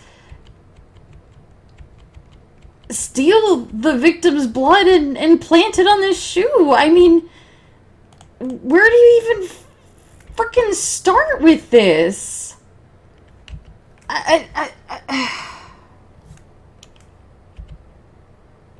And to just be like, oh yeah, apparently the public can bring their own evidence. What? What? I have some kind of emotions about the fact that I do need to have some kind of sense of what's allowable in wild la land that we're apparently working in here. Okay. Oh.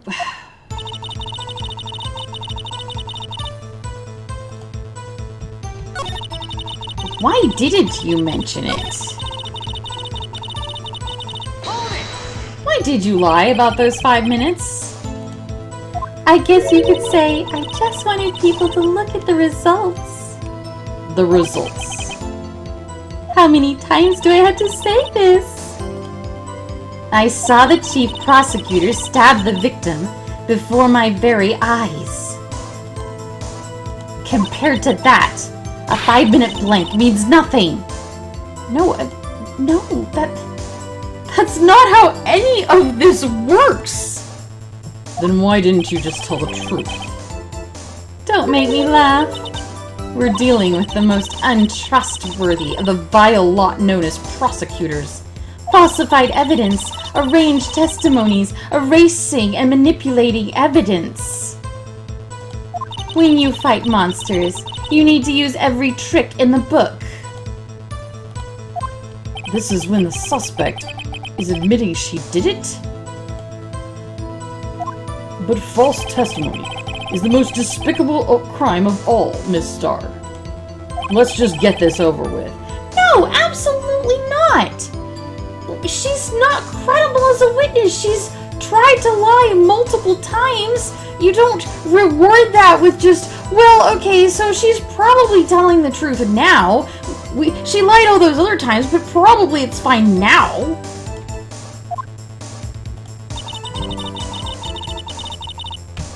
Why haven't we heard of the shoe before? And you found this shoe at the scene of the crime? I detained the chief prosecutor and notified the police department. I wanted to make myself useful while I was waiting for the police to arrive. So like an ill-trained pooch, you snuck off with a shoe.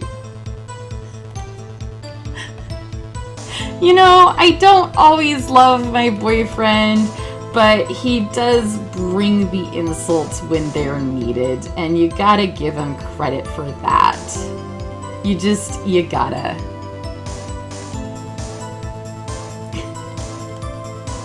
I was afraid someone would erase the chief prosecutor's crime. The shoe was my secret weapon if that should happen. See this fashionable basket I have here? It carries more than lunchboxes, gentlemen. I'm happy for you and your lunch bag, really. In any case, you removed valuable evidence from the scene of the crime. Now tell us what you did next.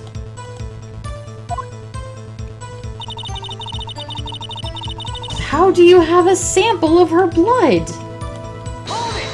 So you brought it to the forensics department. If you're going to submit something as evidence in court, you need it approved. To do that, evidence must be analyzed by a forensic expert. And she got away with her little coup because she used to be a detective. The shoe does appear to have bloodstains on it.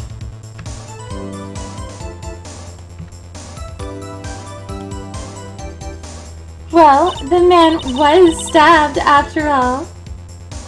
But only once. Does that matter? Doesn't seem like there'd be very much splatter. And that blood belonged to the victim, Detective Goodman?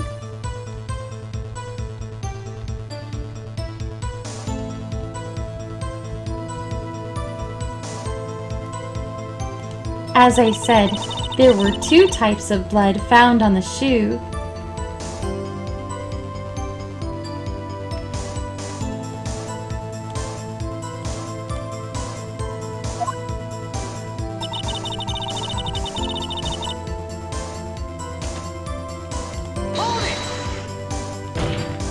You can't say for sure that the blood belonged to the victim or the defendant without. You can't say for sure the blood belonged to the defendant with a blood test. You claim to know something about blood tests, rookie? Huh? Well, speak up. Oh, well, blood comes in 4 types. A, B, O, and AB. And there's a lot of subtypes that also matter, so throwing that out there. Like, however, you can't tell from a blood test whether a murder was committed.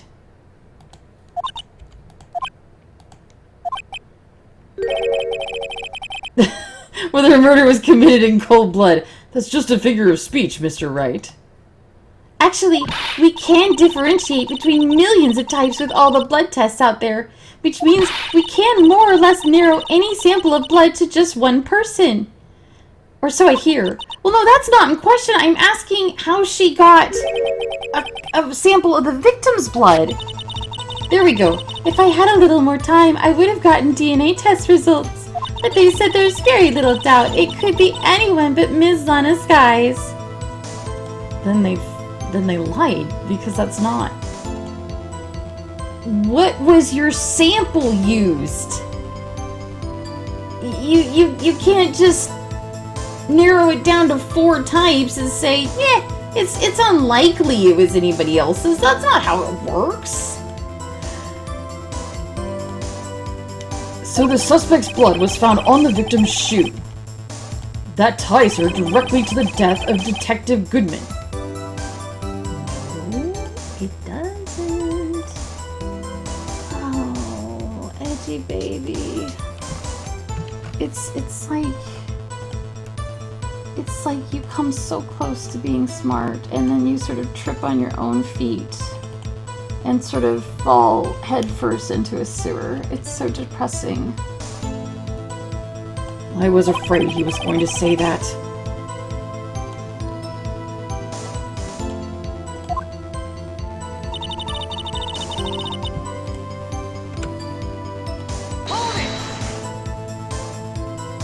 I can't let this evidence go through without a fight.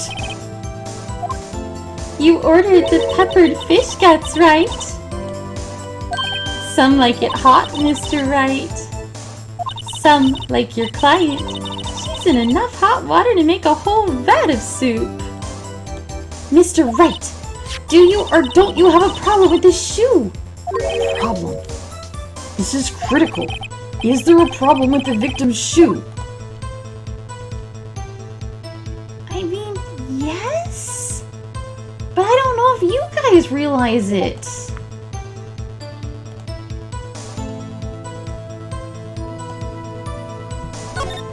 If I'm not imagining things, I'd say there is one critical problem with this evidence. A clear contradiction. That gleam in your eyes. You're still young, rookie. I'll give you pepper fish guts now, but you couldn't take the heat, could you? Let's hear what Mr. Wright has to say. What is contradictory about the victim's shoe? Show us the problem with this evidence.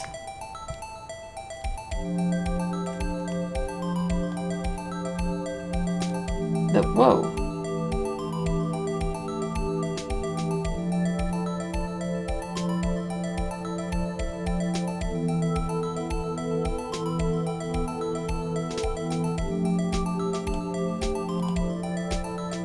I wanted to examine it, but...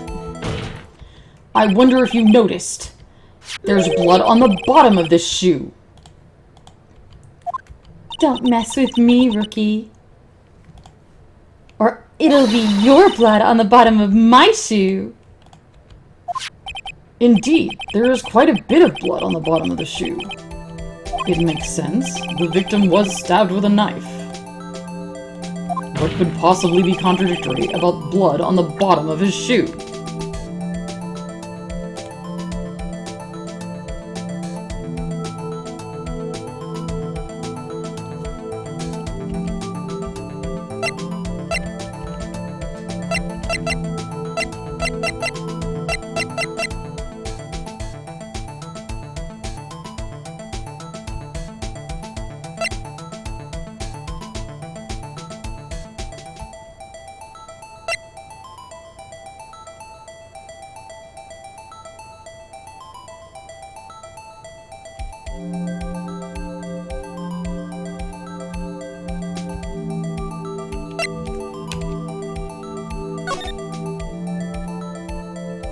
The floor is very clean.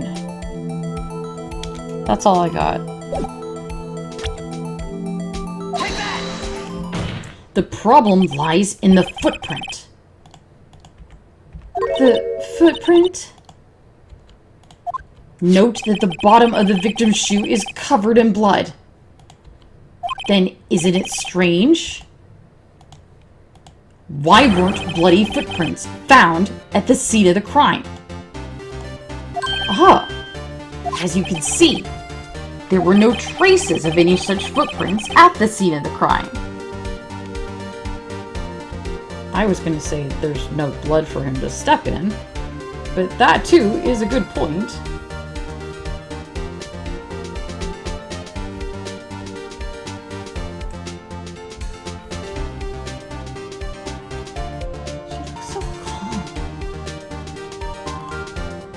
I know that's supposed to be her being a cold-blooded killer, but... that contradicts your claim about this shoe! Objection! This picture only shows part of the floor, so there could have been bloody footprints. Surely they have more pictures. Then where are they, Mr. Edgeworth? Because we checked the scene and found nothing of the sort. Good point. Order! Order! Well, witness? What? Great going, Mr. Wright. But it's true that the lack of a footprint is a contradiction. Then we have to ask why there wasn't a footprint. Because the blood was added later? Yeah, that's the answer I'm gonna give, Pat. I'll give all this entire thing as a frame job for $200. That's a Jeopardy category, right? This entire thing is a frame job?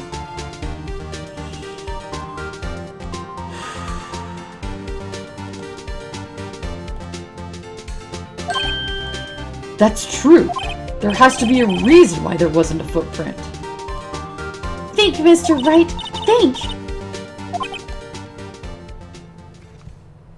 Because the blood was added later?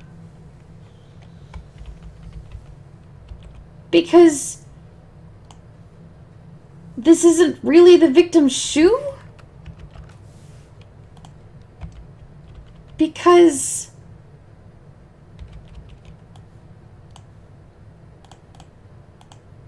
I don't know why it's not there. Thank you. I'm just good at finding contradictions. What?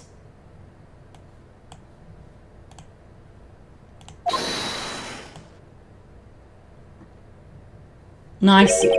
Now I get it. Get what? Our witness is more devious than I gave her credit for. We were hoodwinked to the very end. But she slipped. There is one vital hint to the truth in her testimony. What are you talking about? Think back to when she told us about apprehending the suspect. The chief prosecutor tried to resist, but her efforts were in vain. She knocked my hands aside, kicked over an oil drum. Oh, she's beautiful but deadly. A predator, this one. A leopard woman. Rawr! I thought that was a strange thing for the normally cool-headed chief to do. No kidding. Now, witness, allow me to ask a very simple question.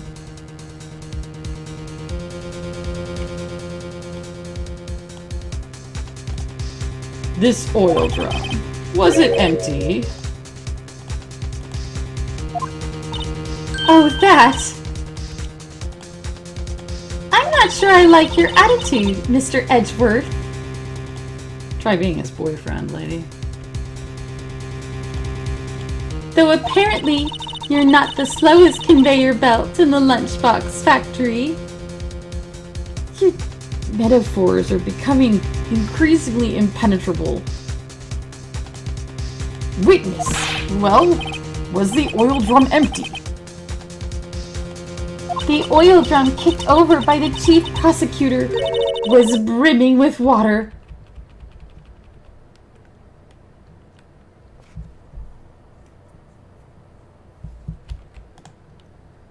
Water? What does that mean? Still don't get it, Mr. Wright. Do you want to know the reason she knocked it over? The real reason? You don't mean... Yes.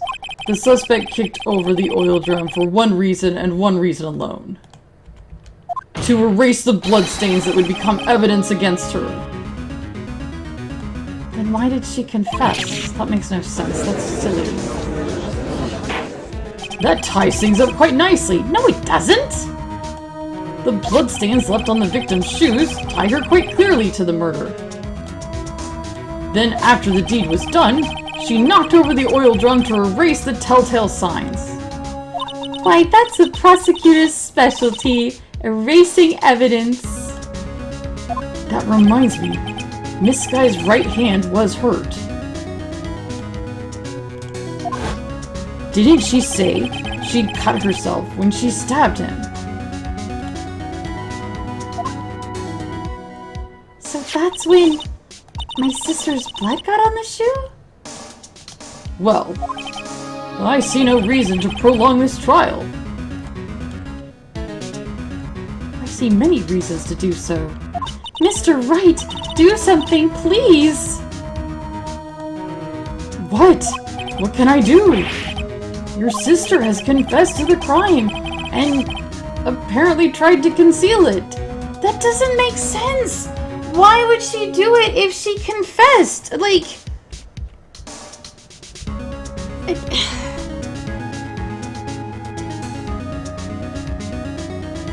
Okay, I gotta think of something clever where this is gonna be over.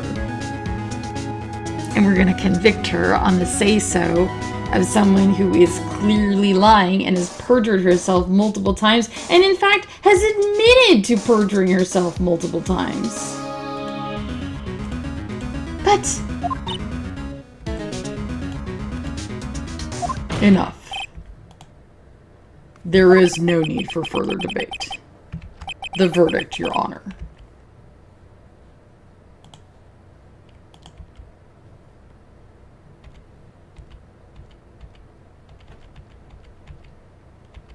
Based on what? Literally everything this woman has said has turned out to be a lie.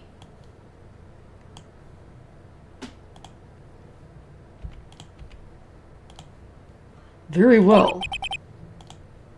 But Angel Star is on the prosecution's side. She could have been lying about the water.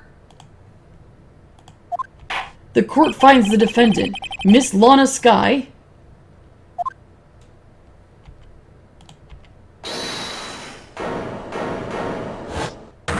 Little girl, what did you just say? Me? Did you say that I, Angel Star, was on the prosecution side? Well, yeah, you are. You're saying my sister hid evidence by erasing bloody footprints.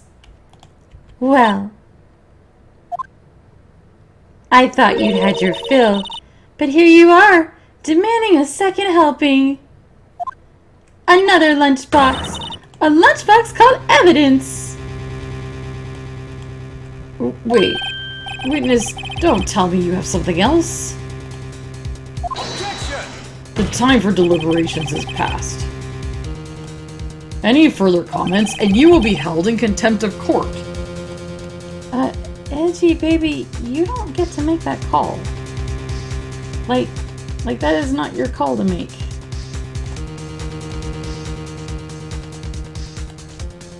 You don't even get to make that threat. Your threats don't scare the cough-up queen. Look at this! A photograph? Why is this the first we're seeing of it? I had it just in case anyone had the gall to suggest that the white shoe didn't belong to the victim. I see no room for error in this evidence. Mr. Wright, wait! Look at the asphalt in this photo! It's clearly wet. Erasing the last trace of doubt from the court's mind. Immediately after the murder, the crime scene was washed with water. I'm sorry, Mr. Wright. I guess I couldn't help after all. It's not your fault. I knew I couldn't win this case from the beginning. And it seems this is what your sister wanted anyway.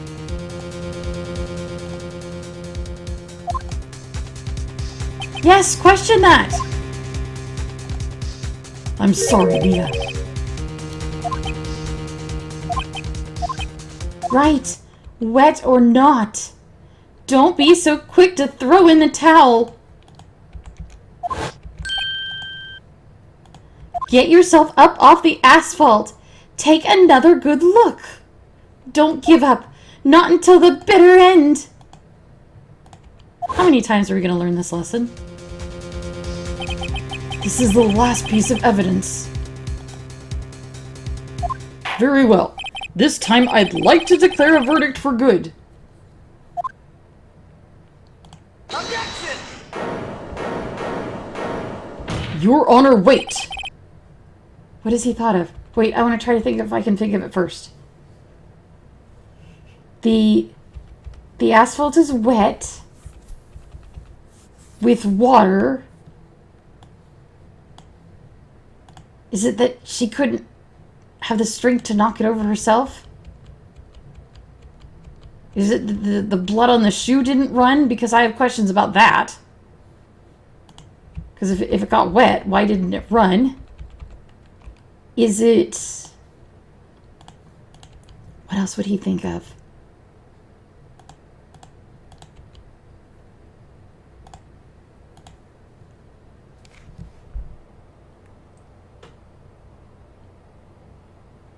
I need to see the picture again. What is it with you people? Can't I hand down my verdicts in peace anymore? Whatever it is, can it wait? No, it can't. Then it will be too late. Look at this photograph, the last one submitted. This trial isn't over until we give each piece of evidence proper consideration. So, Wright, are you saying there's a problem with this latest piece of evidence? Yes! I'll think later. There's a problem. Right or wrong, I've got to go ahead with this.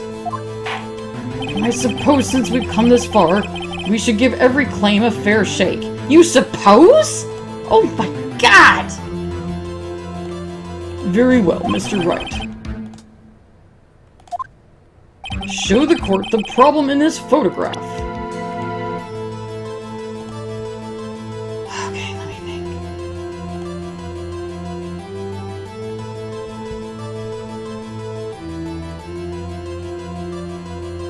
There's the fact that his suit has what look like belts at his wrist.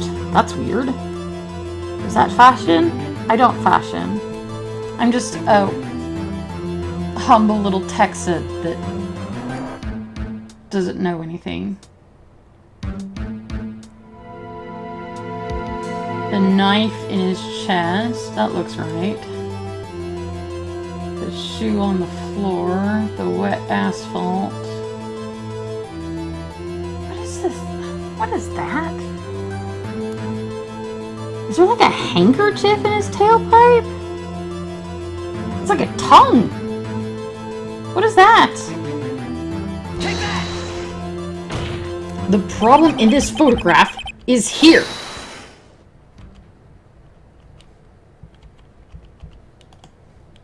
What's this? That's what I want to know.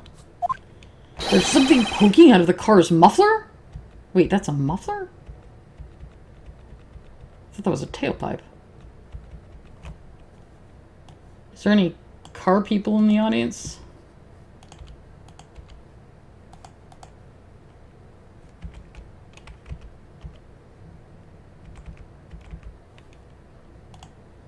Wait just a moment, Mr. Edgeworth.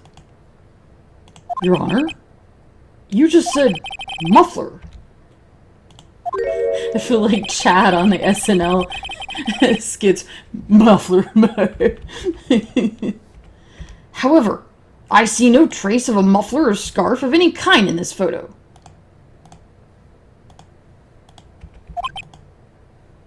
A muffler is also a part on a car or motorcycle, Your Honor. Just think of it as part of the exhaust system, a pipe. I see. And I see. What's that suspicious-looking cloth sticking out of the car's muffler? So what if there is something sticking out of the muffler? What does that have to do with this case? Nothing. Absolutely nothing. Objection! Sorry, Miss Starr, but it's not going to be that easy. In fact, you've already told us why this is important to the case. You said as much in your testimony. What? Let's hear what Mr. Wright has on his mind. Tell us why you think this piece of cloth in the muffler is related to this case. She said,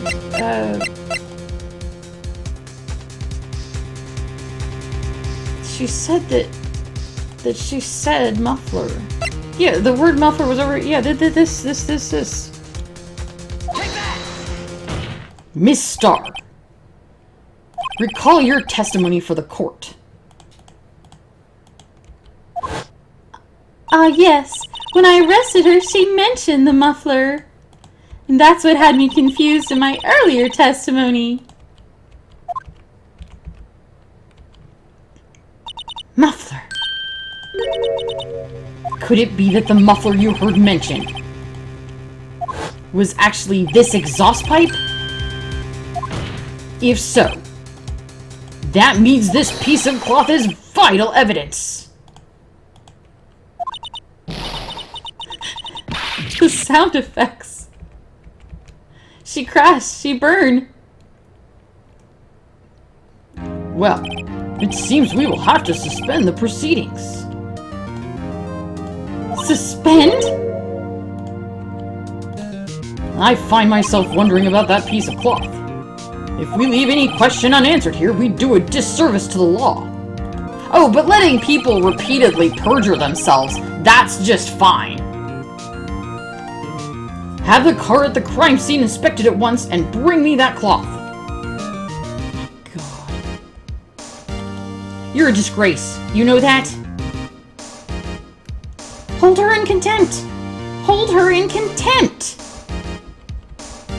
Put her in prison! All cops. All cops. Okay.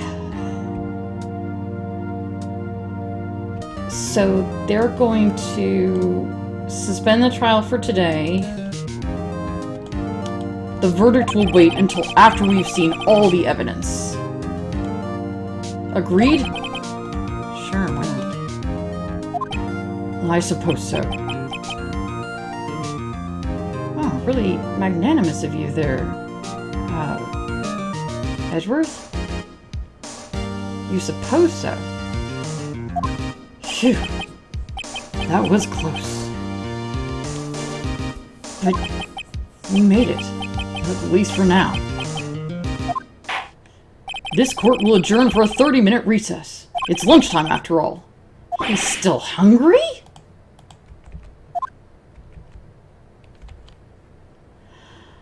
Whew.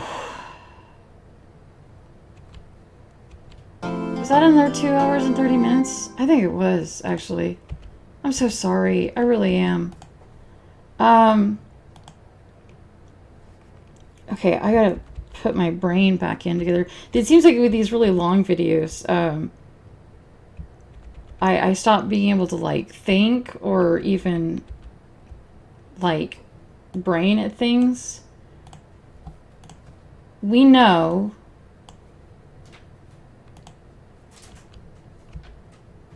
that the witness committed perjury. There's no question about that. The thing we don't know is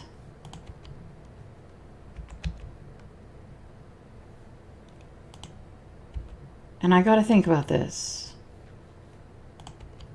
Did she do it because she's guilty and this is a frame-up? Or did she do it because she wanted her to be guilty and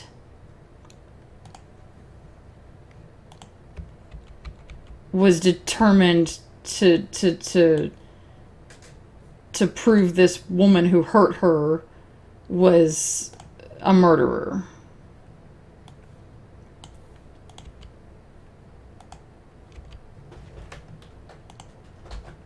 It's quite a coincidence that someone who would go this far to frame the defendant would just happen to witness all these events.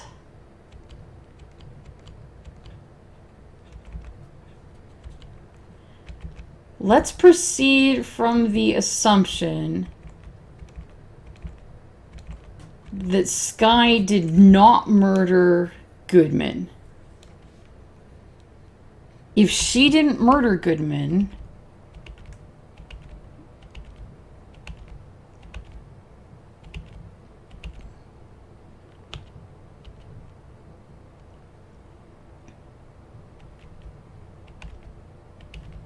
then somebody else must have.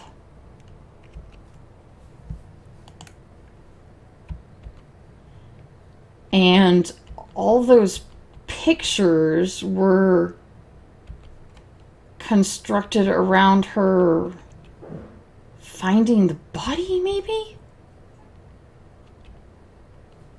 In which case, I can understand her just giving up and confessing because, I mean, it looks pretty bad, so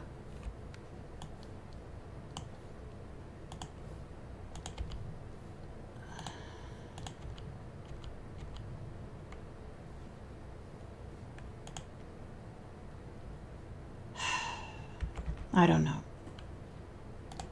There's still too many unanswered questions. I'm sorry. I always try to,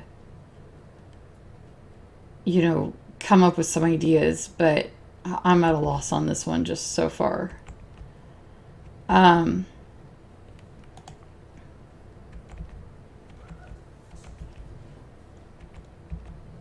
I don't think she did it. I'm gonna say that. I don't think she did it. I don't know who did it, and I don't know why they did it, But I don't think she did it. So we're going to break there.